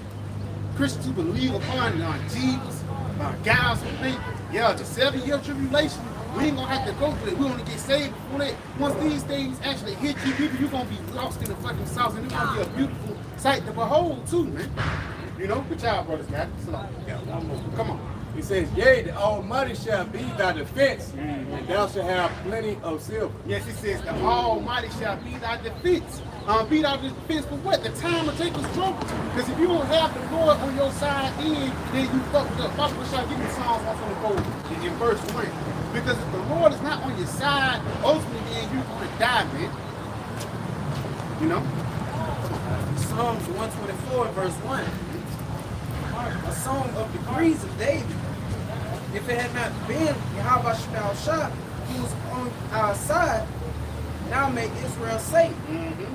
If it had not been the Lord Yahawashi who was on our side, when men rose up against us. Yeah, so if it wasn't the Lord who was on our side, when all hell break loose, because men is pretty ready to roll us right, rise up against us, man. Brothers, be prepared for the demonation that's going to come upon the Israelites.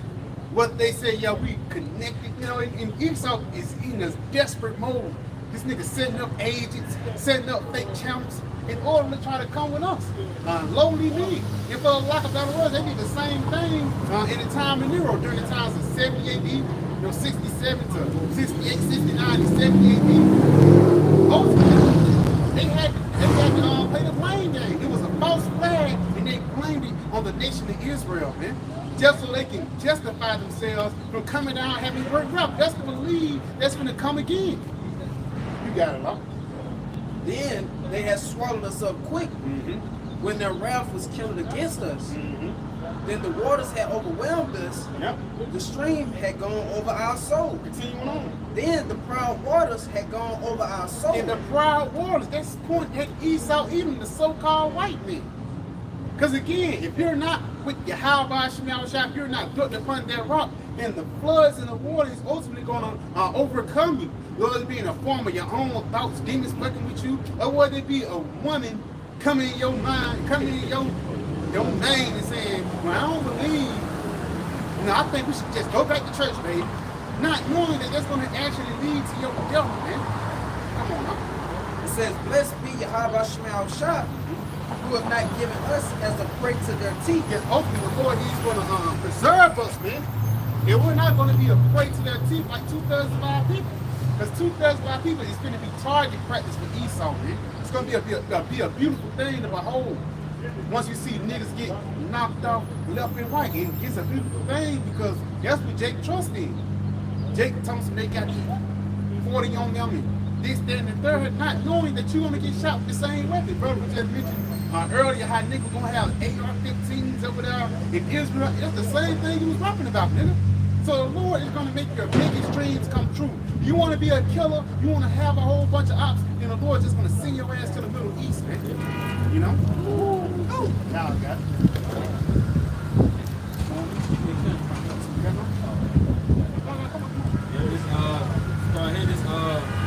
Proverbs 29 and 18, he say, when there is no vision, the people perish, but he that keepeth the law, happy is he. Yeah, it says, whereas no vision, the people perish.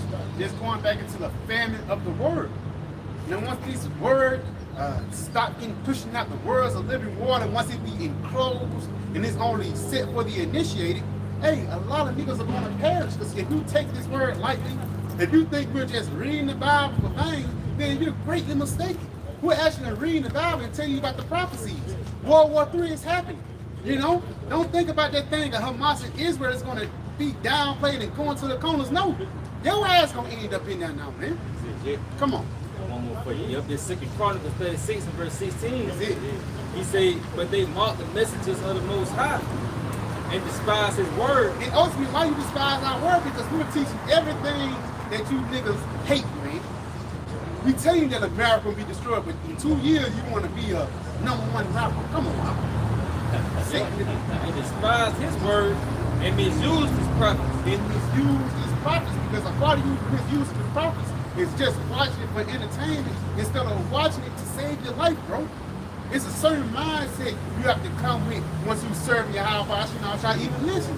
That's why even when it says in the scripture, keep thy foot not going to the house of the Most High. You know? Yeah, he say, and to the wrath of the Lord, Yahawashi rose against his people. And his people, Yeah. showing you that 2/3 is going to get it, man. The Lord is going to rise up against his people. Because even though the Edomites are going to get taken out, Elam and Ishmael, Jacob's going to get it the worst. That's why the Spirit, the Lord called this time what? The time of Jacob's trouble. Because Jacob is going to be the most one trouble. And the reason why you trouble, because you're the reason why you got yourself in this position, man. You're the reason why shit fucked up. Because Jacob's the only one that can make wickedness cool, man. They're the only one who can make being a nigga like it's the thing to be.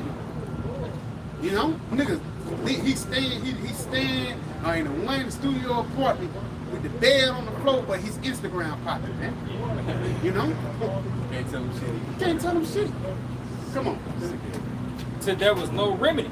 Till there was no remedy, because the only remedy for these niggas is death. You know, that's why going to that 2 Ezra 9th chapter, he shall know death by pain, man. You know? Yeah, okay. I got something. Come on. It's Proverbs 8 and verse 32. Now therefore hearken unto me, O ye children, for blessed are they that keep my ways. Hear instruction and be wise and refuse it not. Blessed be the man. Hey, so hear the instructions. You're hearing the instructions by the word of prophets. You see, these are the words of Yahawashi through his man giving you the proper instructions on how to keep the ways of Yahawashi so that you may be saved. It says, blessed is the man that heareth me, watching daily at my gates, waiting at the post of my door. See, and keep in mind it keeps saying blessed, man. So that proves that you're in the correct spirit, man. If you're being attentive unto the words of Yahawashi. For who's like I say, real clear, like it ain't talking about you watching for entertainment, like Ox said. You know, you watching to be edified. It says, for whoso findeth me findeth life, and shall obtain favor of the Lord. But he that sitteth against me wrongeth his own soul. All they that hate me love death. All that hate me love death. Yeah, all that hate Yahawashi love death. So if you hate this word, then ultimately you want to be put to death, man. You know, but we up here, and hopefully we have an expectation. Like that, what is it, Jeremiah 29:11? Yes, so like if I may add on that, that's why Yahawashi said, blessed are all they that are not offended in me. Because when Yahawashi speak, some people was believing to a certain extent. But Yahawashi pulled out the Deuteronomy 22nd chapter, and niggas got offended. Niggas walked away, man. And when Yahawashi said 70 left, Yahawashi looked to the 12 said, without leading me too? They said, where shall we go? Thou hast the words of eternal life. And the same thing's gonna be playing out today, man. You know, good job, brother, guys. Yeah, because we got an expectation, man. You know, we understand that eternal life, salvation only comes through this truth. That's it. You see? Go ahead. This book of Jeremiah 29 and 11. For I know the thoughts that I think towards you, says the Lord, Yahawashi, thoughts of peace and not of evil, to give you an expected end. Yeah, thoughts of peace and not of evil. All right? This is concerning pretty much the end times, man. We're desiring peace. Like Habakkuk said, Lord, in your wrath, remember mercy. We're literally reserved for the said parents, man. Okay? And the only way you can pretty much harden to this business is if you have it instilled with the spirit of fear of Yahawashi. That draws you in line with Yahawashi to where now you're obedient to his word. And that's going to lead to you being saved, man, for these said parents. So we have an expectation of peace. Meanwhile, the 2/3 who are listening for, entertainment, or whether they want to, listen to get information so they can go out and do their own thing, gather disciples to themselves. You know what I'm saying? All them niggas like that can be put to death, man. You know? This is already set up in the spirit, and we just gotta follow the blueprint that's laid out. That's why the scripture say, those that are troubled, rest with us. That's it. Because only those that are troubled that really knows what's going on, they're going to rest in this truth, man. While others, they're going to listen for entertainment. Like the brother mentioned, a nigga grab 50 things from 50 different camps, man, from 59 different camps, man. You know, and at the same time, just going to come back with you like he have the truth. Hell no, bro.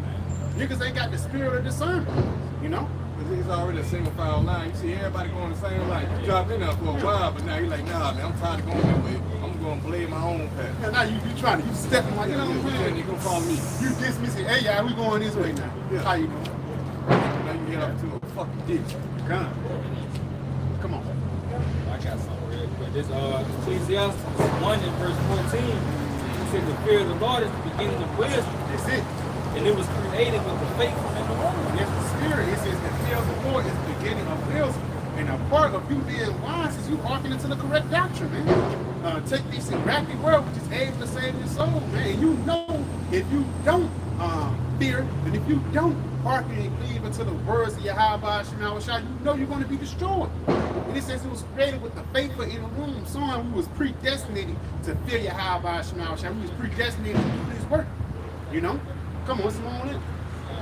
Matter of fact, start on this is what you know. Yeah, he says she had built an everlasting foundation with men, That's wisdom, come on. and she shall continue with their seed. And she shall continue with that seed from generation to generation. Yeah, you got something? Isaiah 34, that spirit I was just gonna get. Get that real quick because ultimately this is not the first time that we're prophesied, man. We prophesied, if we're going to be a part of the number, we prophesied in our past life. This ain't just been happening or just 1,000 years since our epidemics. No, man. This goes back into the ancient days, man.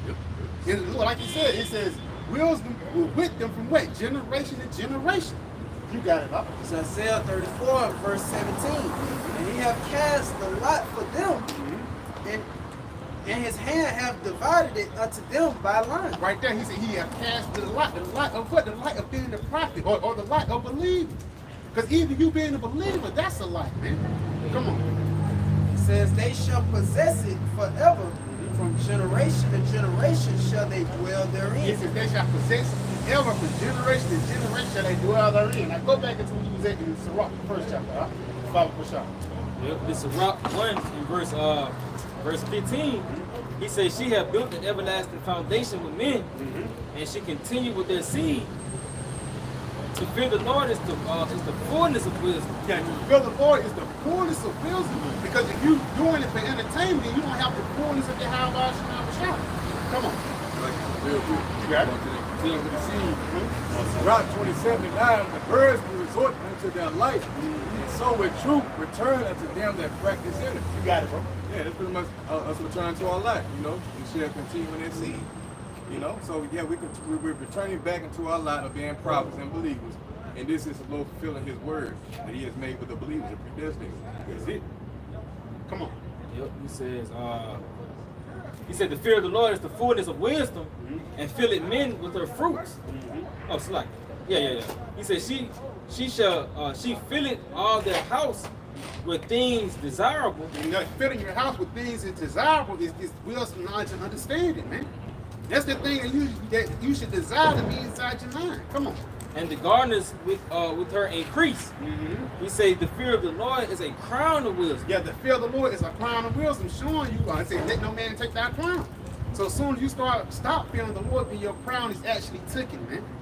As soon as you stop putting your hand off the plow, you start second guessing not only yourself, but you second guessing Yahawashi, Yahawashi, man. You know?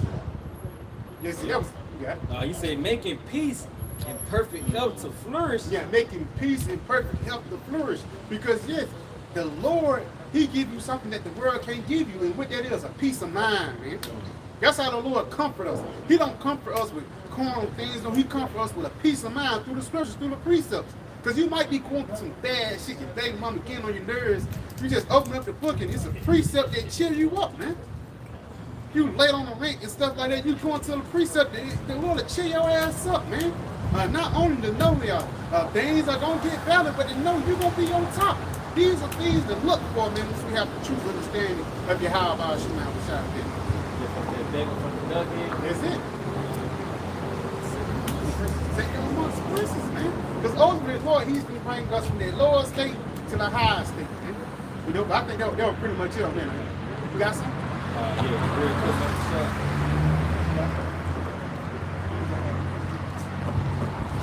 Because that's how it is. Everything is about the transferring the kingdoms.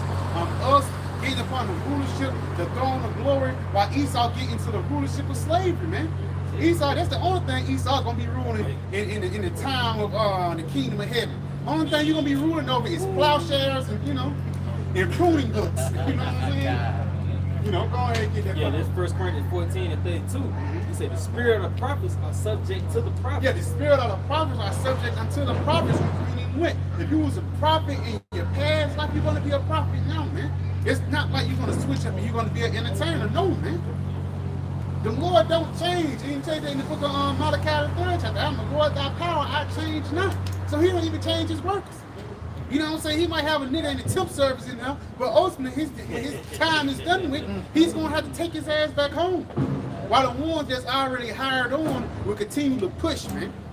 You know? That was it on that? Like I say, it don't make sense when we look at that niggas in their past, like all of a sudden coming in trooping these times. It don't make sense.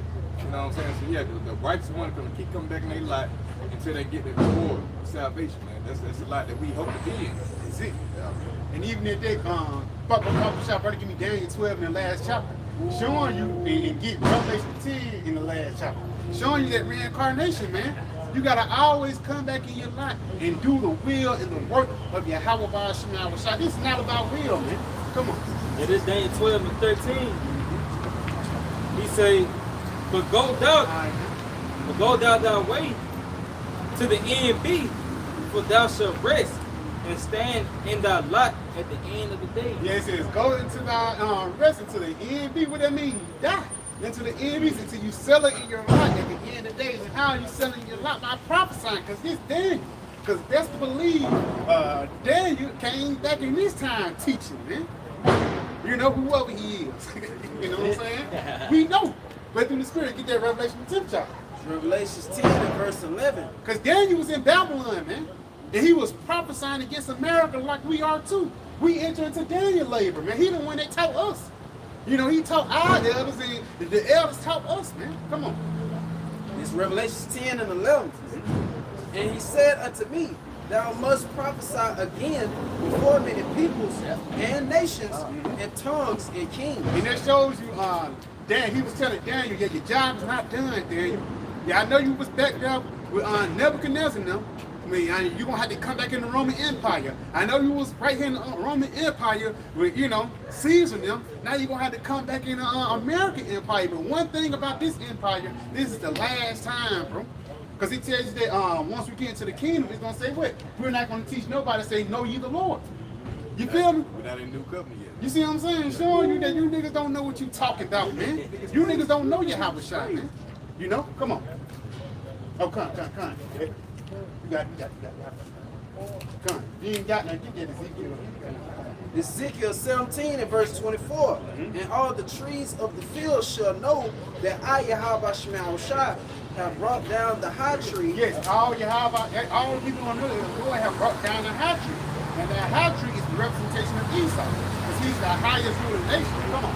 And have exalted the low tree, have dried up the green tree, and have made the dry tree to flourish.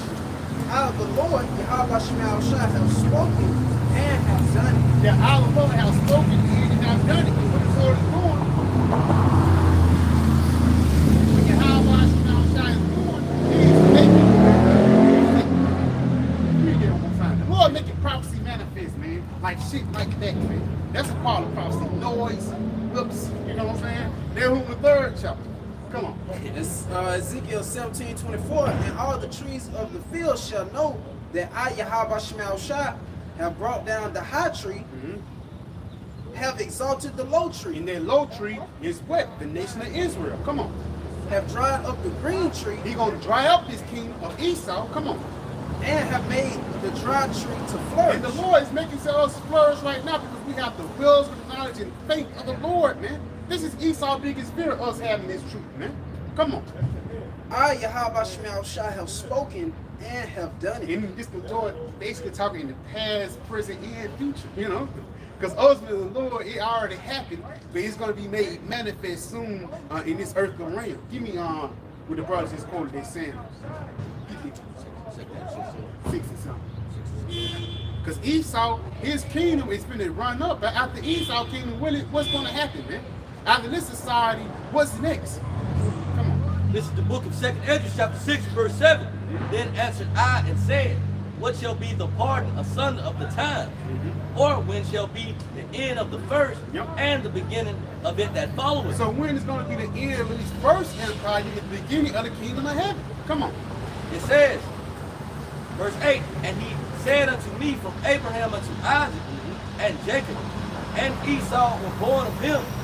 Jacob's hand held first the heel of Esau, for Esau is the end of the world. Esau is the end of the world. Come on. And Jacob is the beginning of it that followeth. Showing you that we are in the last run of the heathen ruling, man. You going to Daniel, the 2nd chapter, that statue, we are at the toes, the feet, the end of the rulership. The next prophecy that's going to come is when their rock come down and tag them, man. And take out all these empires, man. You know? Give me what you got, huh? 1 Samuel 2 and verse 3. 1 Samuel 2 and 8. Matter of fact, start at verse 7. And this 1 Samuel 2 and verse 7, it say, the Lord, Yahawashi, make of poor and make of rich. That's it. Showing you that the Lord, he controls the dynamics upon the planet Earth, man. Come on. He bringeth low and lifteth up. He bringeth low and lifteth up. Because we was once in a low. We still right now is in a low point, man. But even that, the spirit, even though just being a low point, it still take that find a way to get on top. You know what I'm saying? That's how it was back in the Holy Roman Empire. Jacob was hustling and bustling their way into rulership. And if this empire continue to go on, it's going to happen the same way, man. You got it, huh? It says he raiseth up the poor out of the dust and lifteth up the beggar from the dunghill to set them among princes and to make them inherit the throne of glory. Yes, because ultimately the Lord, he's been set up the nation of Israel to inherit the throne of glory. Instead of these damn heathens, man. Because even when you go into Psalms, the 2nd chapter, it says, why does the heathen imagine a vain thing? That vain thing that these devils are imagining is what? They're going to rule forever. After America gets taken down, we're going to have Israel, not Israel, Israel and China. They're going to speak that Israel. No, man. They don't work like Russia.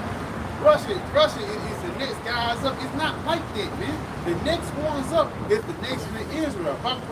Sirach 11 verse 5. Come on. Sirach 11:5. Many kings have sat down upon the ground, and one that was never thought of have won the crown. And that one that was never thought of was who? Yahawah, man. The niggas, the Spics, the Latinos, the Native Americans, man. The Mexicans, you know? The Panamanians. Guys that you just thought, well, they are work, they good ass workers here. You know, they benefit to us, but we're just going to keep them down at no level. No, the Lord, he's going to raise us up, man. Yahawashi is going to raise us up and put us on that seat of rulership, man. You know? Brothers got something?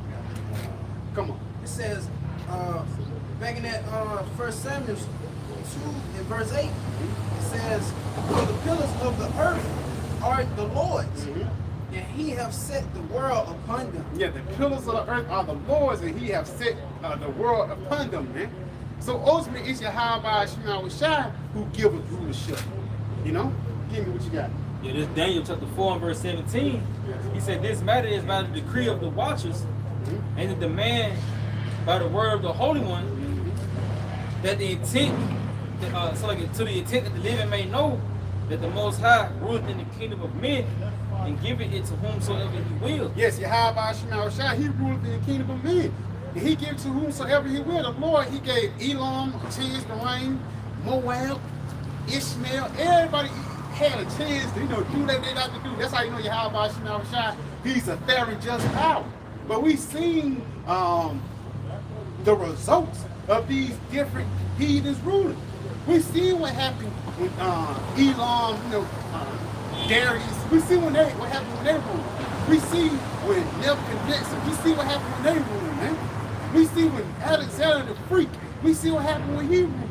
It's going to be a whole totally different thing once the nation of Israel get into their rightful seat of rulership, man. Because it's the Lord who's changing out the rulerships, man. Give me what you got, huh?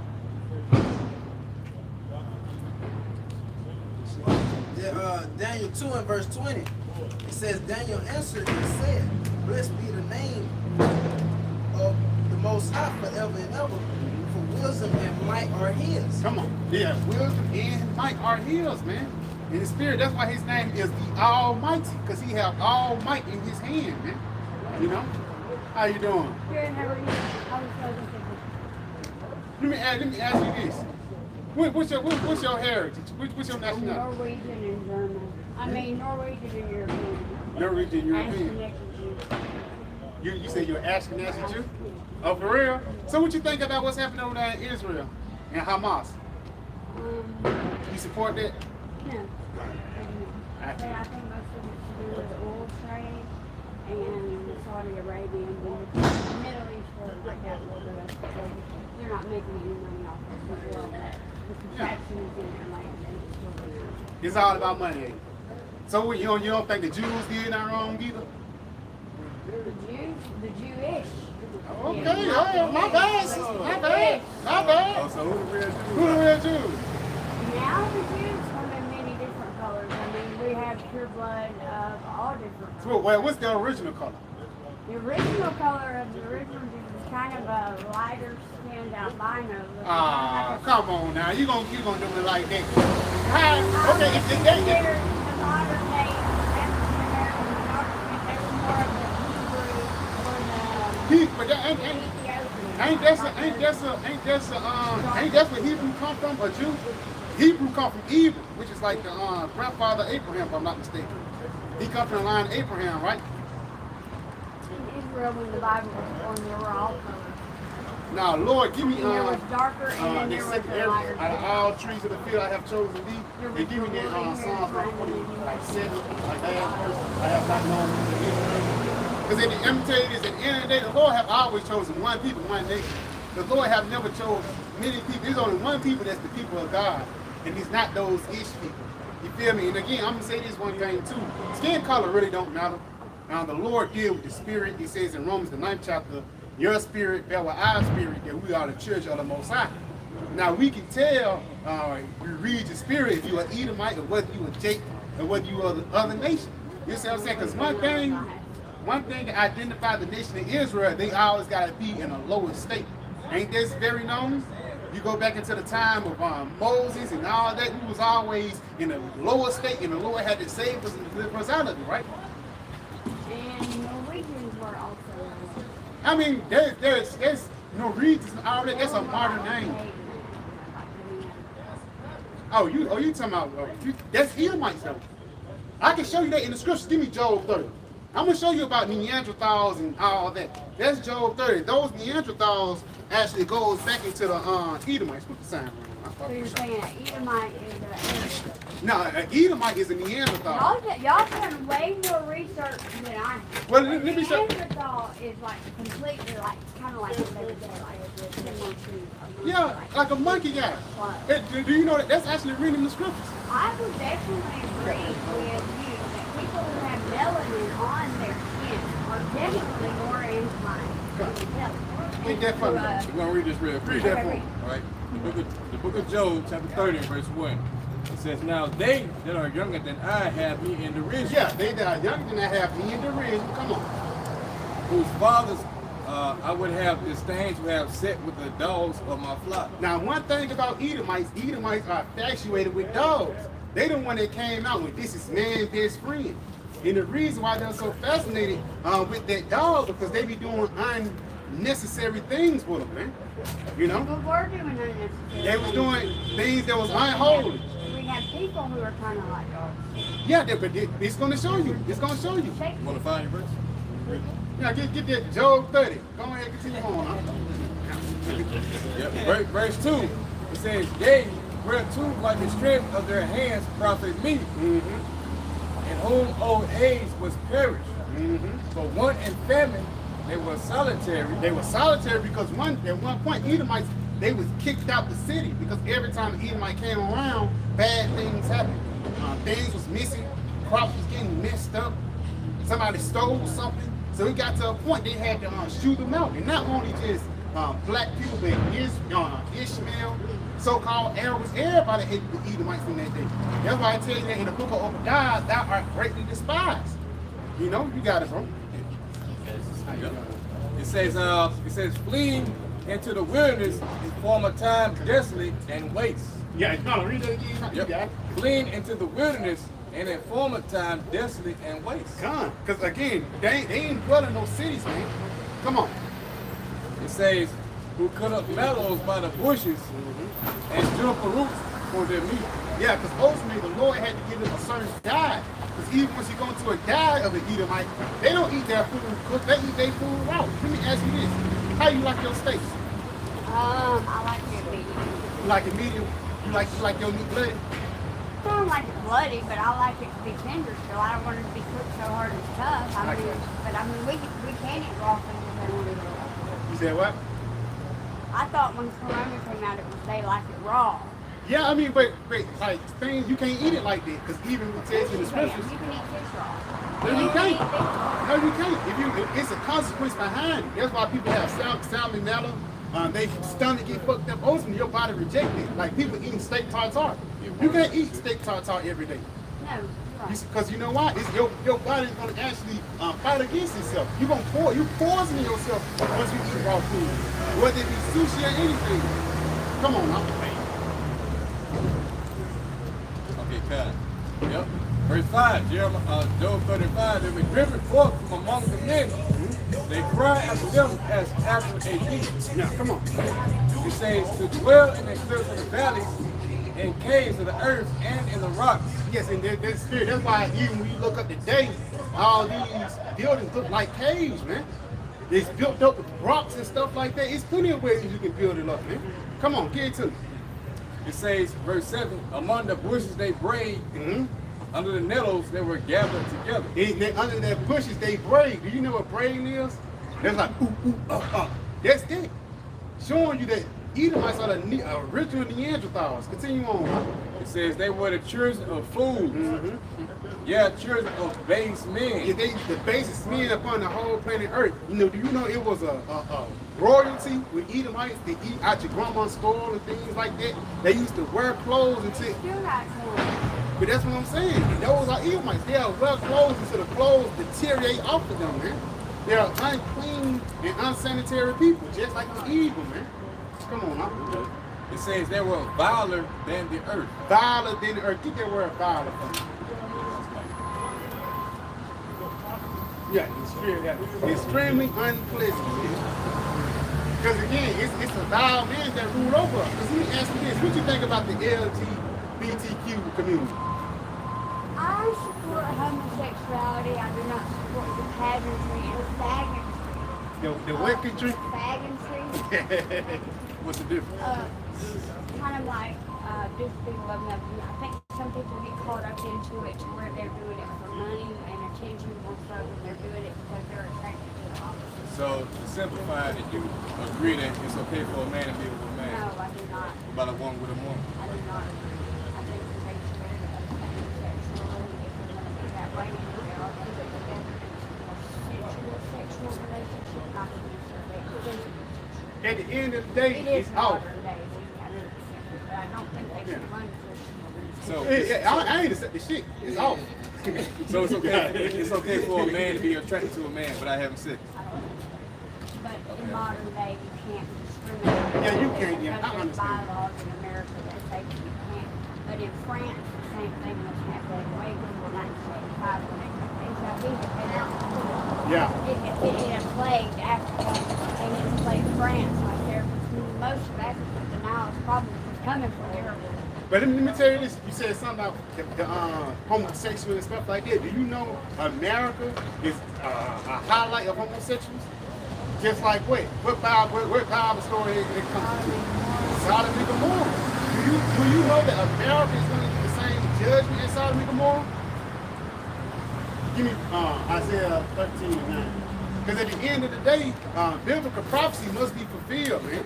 And again, a part of the Lord hang this place, hang this wickedness. He give them over to an unclean and lustly mind state.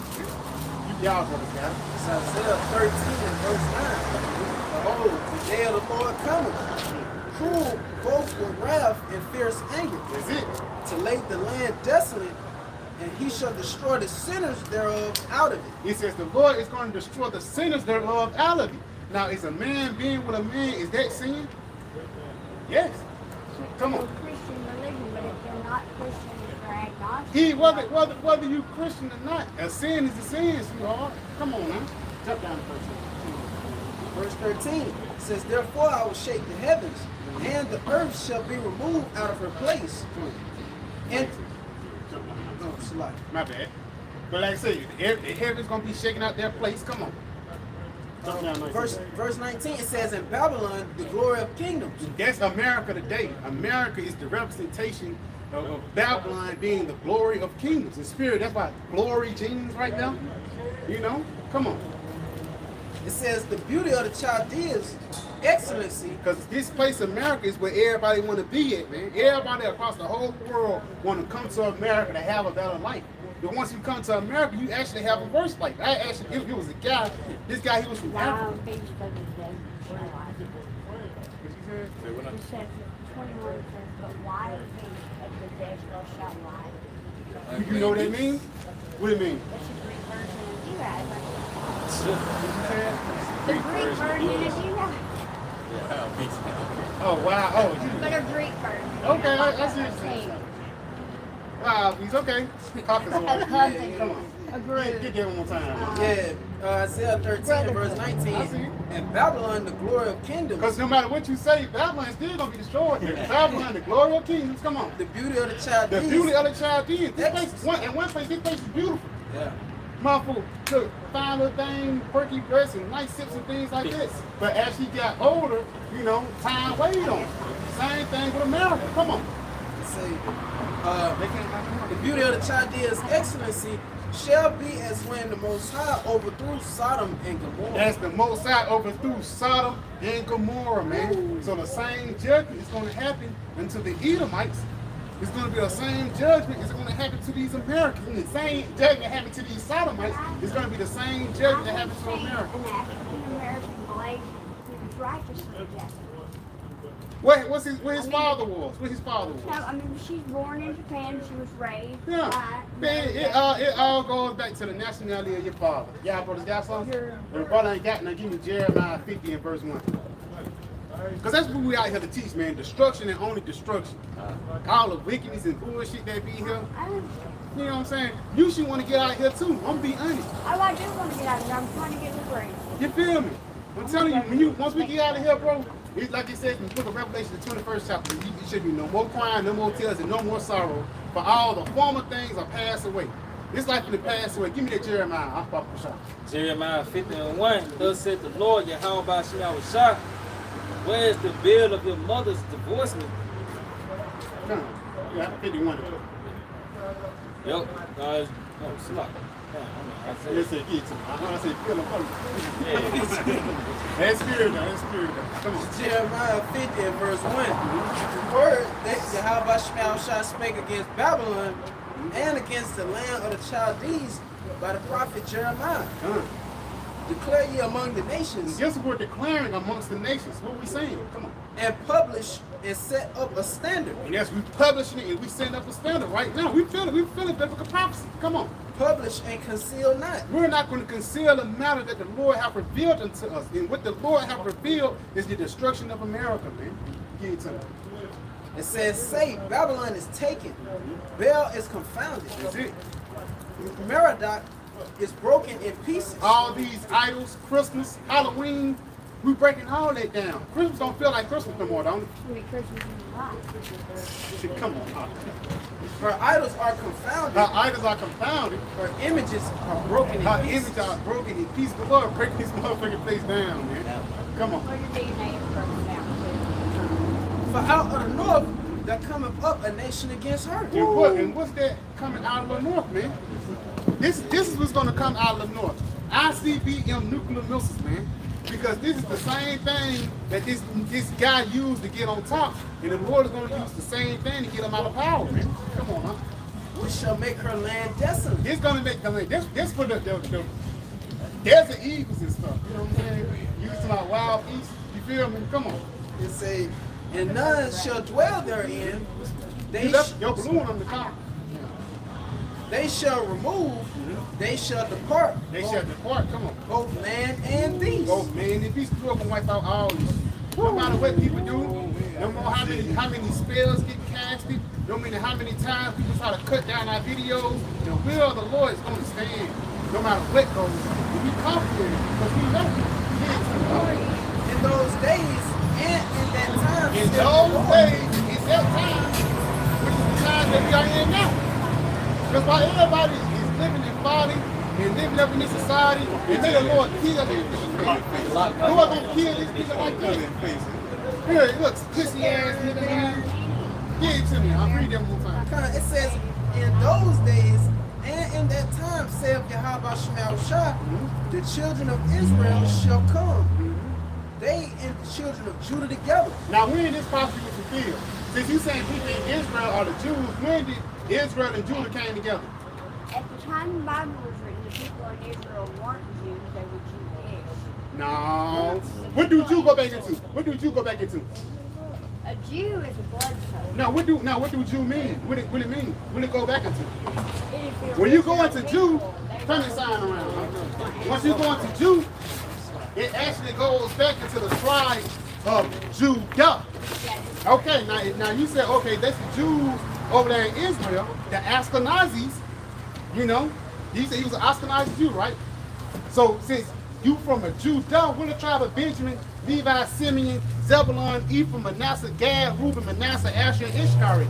But in Norse mythology, they speak Not in Norse mythology, because once you say ethnology, that's another doctrine. That's philosophy, myth. Okay, What does and myth mean? I understand everything you're saying, but I also know that 6,000 years before paper was created is when the original people came around. That was Okay. 6,000 years before the I Bible got you. ever was Yep. around. There was a drought.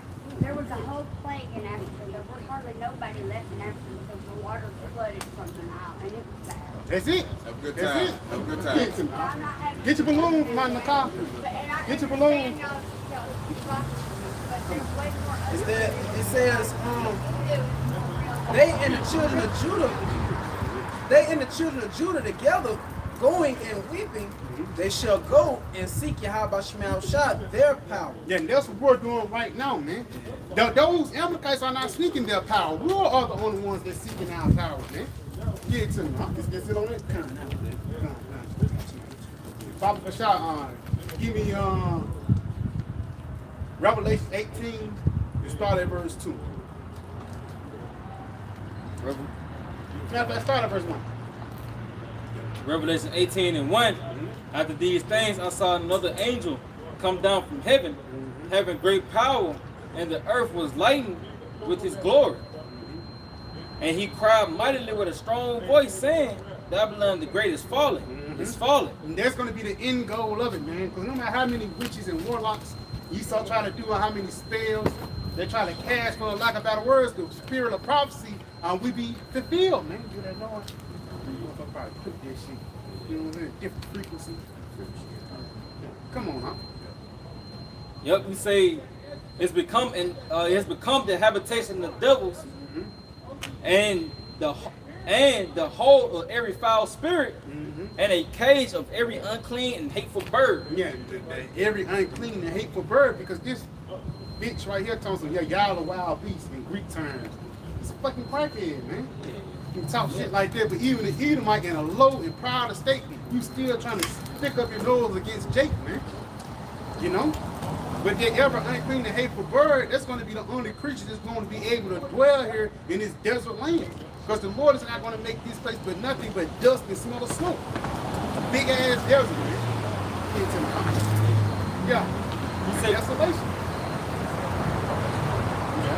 Let me say, for all nations have drunk of the wine of the wrath of fornication, and the kings of the earth have committed fornication with her. Yeah, everybody have slept down with America. And they thought America was the place to be. Not knowing that this bitch got AIDS and full of shit, man. Give it to me.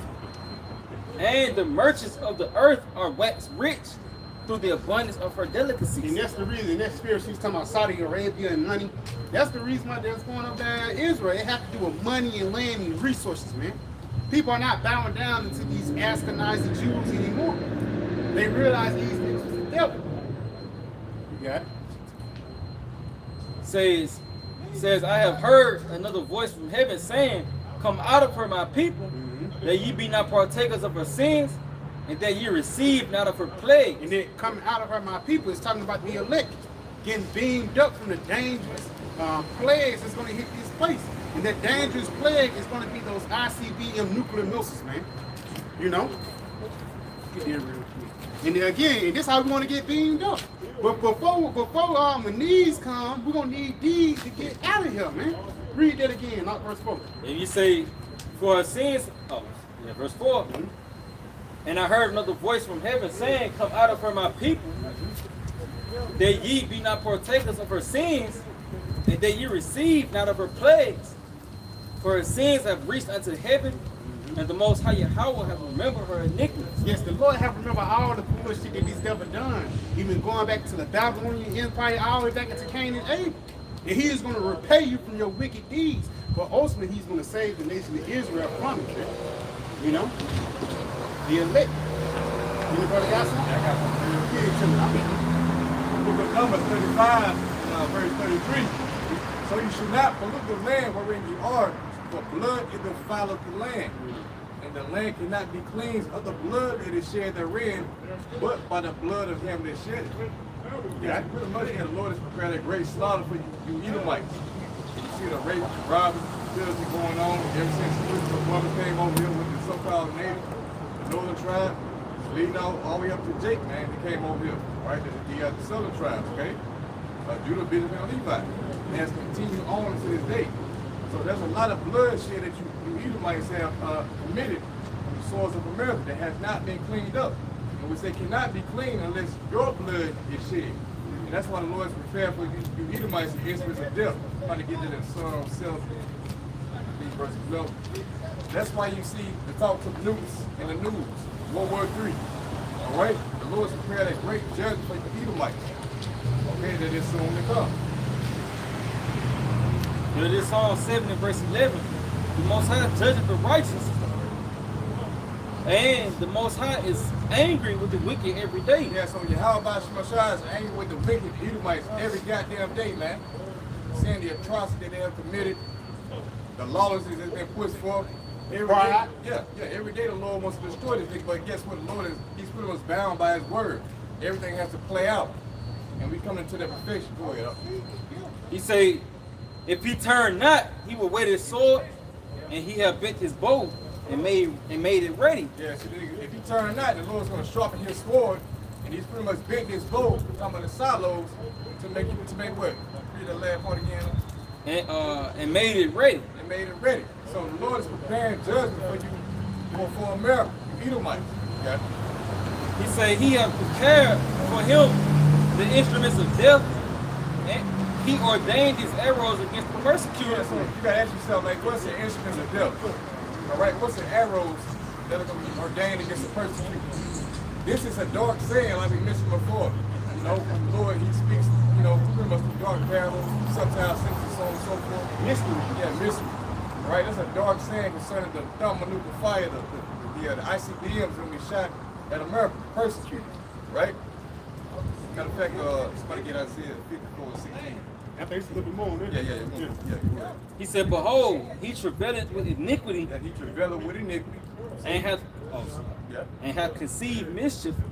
Hey, it's like, because a part of him conceiving mischief is even writing up these different laws and legislations, man. Yeah. Because see, even these different scientists brewing shit up. That's a part of you conceiving mischief. Because once you conceive something, it's like you birthed something, man. And these devils actually birthed ICBM nuclear missiles. You know, Lord put the spirit on Oppenheimer to do that shit, man. You got it, bro. He say, behold, he travailed with iniquity and hath conceived mischief and brought forth falsehood. He brought forth falsehood. Continue on. He made a pit and digged it, and is fallen into the ditch which he made. Because Esau thought he was going to use this to stay on top, but this same weapon is going to be used to take him out, man. That's the perfect balance of the Most High, man. You know, Lord said, you know, he that liveth by the sword should die by the sword. You know, so as this man's sword was a blessing, you know, that's the same way the Most High is going to take this man out. And that shows you the balance of Yahawah by Sham. Yeah. You know, this nigga, he thought, like you said, he was going to establish his new world order by scaring the nations into, you know, with the nuclear weapons and whatnot. You know, but lo and behold, the Lord's going to use that same weapon that he created to destroy his motherfucking land. Everybody got their nuclear football right now, man. Everybody's on the same level. That's why I says, have thou become as weak as we? Because even Kim Jong-il, that spirit, even though Kim Jong-il, he's a small nation, it don't look like he's well fit or whatever, but this nigga got a lot of pull, man. He's not called the Rocket Man for no reason. You know, y'all brothers got it. It's called tripping. He said his mischief shall return upon his own head, and his violent dealings shall come down upon his own plate. It says his violent dealings shall come down upon his own plate. And how those violent dealings are going to come down through those ICBM nuclear missiles, man. You know? Y'all brothers got it. Lord said he going to wound the head of the victim. Yeah. Because even like the elites, they're going to escape. You know what I'm saying? The higher ups, the head of Esau, they're going to actually go into these satellites, into these different bunkers. A lot of these, you know, two-time boosters are going to get hit with missiles, man. Niggas that's actually working for Esau think you got a place in that bunker. Nigga going to leave your ass out there, man. You know? When you call for something, go ahead. You got it. Isaiah 54 and verse 16. Behold, I have created the smith that bloweth the coals in the fire. Right, the modern day swift is talking about the modern day scientist. You know, one like I said, Oppenheimer. The Lord put his spirit on that nigga to split the atom to create, you know, the bomb. And look what he has pretty much produced all the way up to today. Look at what it has flourished to. Now you got flying arrows. You know, ICBMs that can reach one country to another in like, what, 30 minutes? Hypersonic missiles. You know, that's all the creation of Yahawah by Sham working on the mind of Esau to destroy his goddamn self. It says, and that bringeth forth an instrument for his work. It's an instrument. It says, and I have created the waster to destroy. Yeah. Lord has created the missiles to destroy what? America. Just read in, I think Isaiah the 13th chapter. Somebody get that real quick, verse 5. Right? Going to destroy the whole thing of America, man. So if you see things wrapping up in the Middle East with Israel, Gaza, you know what I'm saying? All of this is going to pretty much flourish into more war. More countries going to get involved. And you see Iran pretty much, what U.S. just attack who? Syria? Yeah. Right? Matter of fact, I'm trying to get Jeremiah 50 and 25, at least the flock shall draw them out. Yeah. But that's what it's all to build up to, like the brother was just mentioning, man. It's all to build up into World War III. Like again, other countries is going to get involved. It's going to grow up into some limit. You know? Y'all really got it. Jeremiah 50 and 25, the Lord Yahawah by Sham hath opened his armor and have brought forth the weapons of his indignation. Yeah, that's the missiles. Come on. For this is the work of the Lord Yahawah by Sham, power of hosts in the land of the Chaldeans. Yeah, because hey, the Lord is going to show his power by destroying this land America. And it's going to be well known who did it, man. You know? Because through the spirit, you know, people, even though it's a blend, the missiles might fire up on his own when the Lord comes, man. Y'all brothers got it. Coming in Isaiah 13 and 5. They come from a far country, from the end of heaven, even the Lord, Yahawashi, and the weapons of his indignation to destroy the whole land. Right, so it says that they come from a far country. All right? What country you think they're talking about? First and foremost, it's about Russia. But then again, you're going to have other nations as well. As the Lord says, he's going to raise up an assembly of great nations to come up against Babylon. Right? So they come from a far country, but this is mainly talking about Russia right here, man. They'll shoot out their nukes. You know, it's going to be in an attempt was going to be to destroy the whole land of America, as it is written. There's a thing called mad mutual area destruction. Because while Russell gonna be shooting missiles, America gonna be shooting them motherfuckers back, man. You know? It says, how ye, verse 6. It says, how ye, for the day of the Lord is at hand. Yeah, the Lord said, how, nigga, for the day of the Lord is at hand. See? So you should be terrified. What's that, Amos 3 and 6? You see? Shall Trump be blown in the city and the people not be afraid? You should be terrified. The Lord about to set everything that you see in America on fire. It's going to be a great lake of fire, man, from an aerial view. That's what's coming to America in the very near future. You got it. It says, it shall come as a destruction from the Almighty. It shall come as a destruction from the Almighty. And like I said, you're going to know that Yahawah was the one that's behind these nukes being shot off, man. You're going to know that it was him that destroyed America at the end of the day. Because everything is for what? The glorification of Yahawah. And you got niggas walking around, you know, riding around looking stupid, sticking up birdies. Yeah, that's, you know what I'm saying? Yeah, nigga looking crazy here, not knowing that nigga, you about to be, shit, you niggas about to be tortured very soon, man. The Lord finna burn you niggas out here, man. So we don't give a fuck about how you look, what you think, what you say. At the end of the day, your ass will fucking die, man. See? Because you despise the word. All you fucking mockers and scoffers out there, man. Yeah, so pretty much, hey, look, we heading to the time of Jacob's trouble. You see things wrapping up over there in the Middle East. All right, you got a great persecution that's coming with the elect going to be demonized. All it is like, you know. So this is the time you should be keeping yourself away from this area. You should be separating yourself from Babylon the Great, everything that is involved with this place, so that you may be able to endure in those times, man. This ain't the time to be caught up back in the world, all right? Trying to seek a better job and whatnot, man, you know? But nah, it's the time to forsake all that shit, knowing that more evil is coming. And you're gonna get caught up in that shit. Yeah. You're gonna be caught up in that shit if you don't have your eyes set forth on the prophecies, man. You gotta stay in tune. See? Anybody got that? Get up first, get first down too. Yeah, so we preach separation. Okay? This 1 John 2 and verse 15. Love not the world, neither the things that are in the world. Yes, this is a commandment. Hey, Yahawah said, love not the world. What word is he talking about? The word of Esau, this parent beside you. All right? The fashion of this word is going to pass away, man. So what conversation should you be involved with, seeing that all these things are going to be dissolved? 2 Peter 3rd chapter. You get it, right?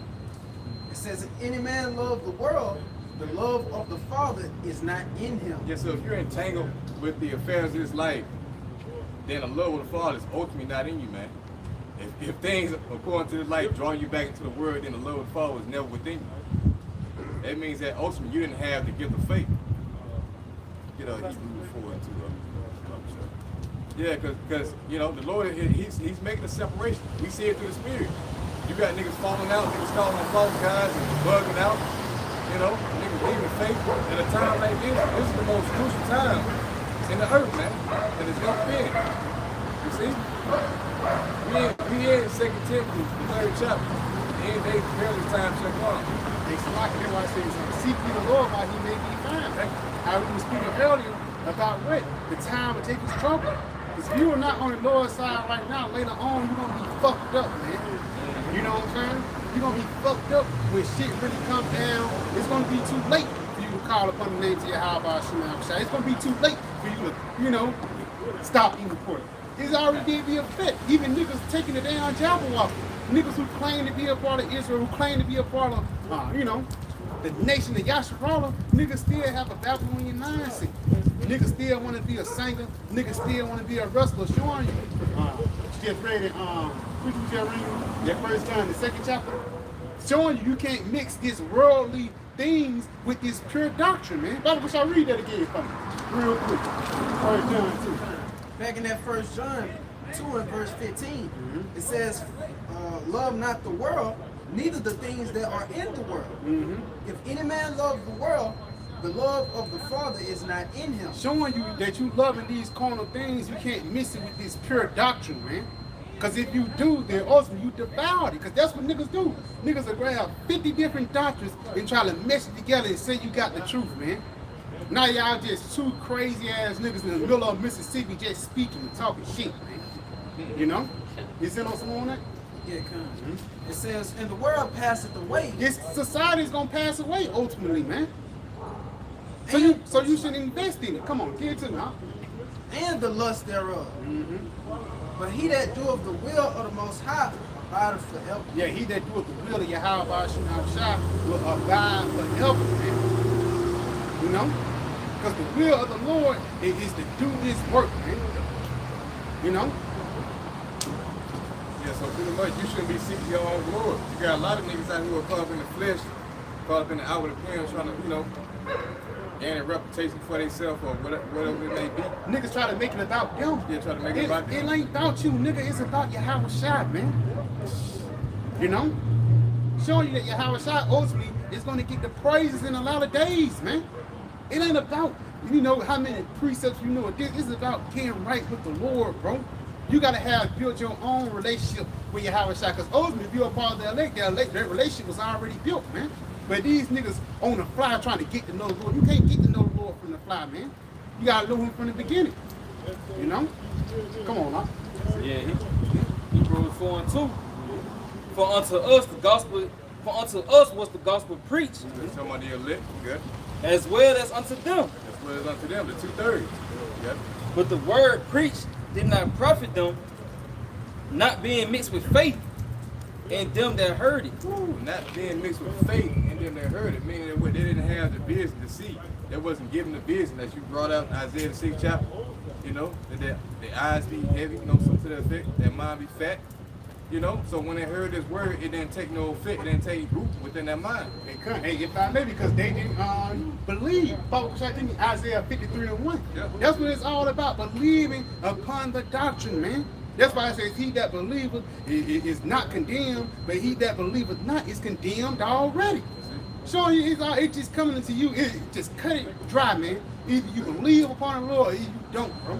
No matter how much you try to over-exaggerate yourself, you know, do gimmicks and shit, it's not going to get you on the Lord's good side, man.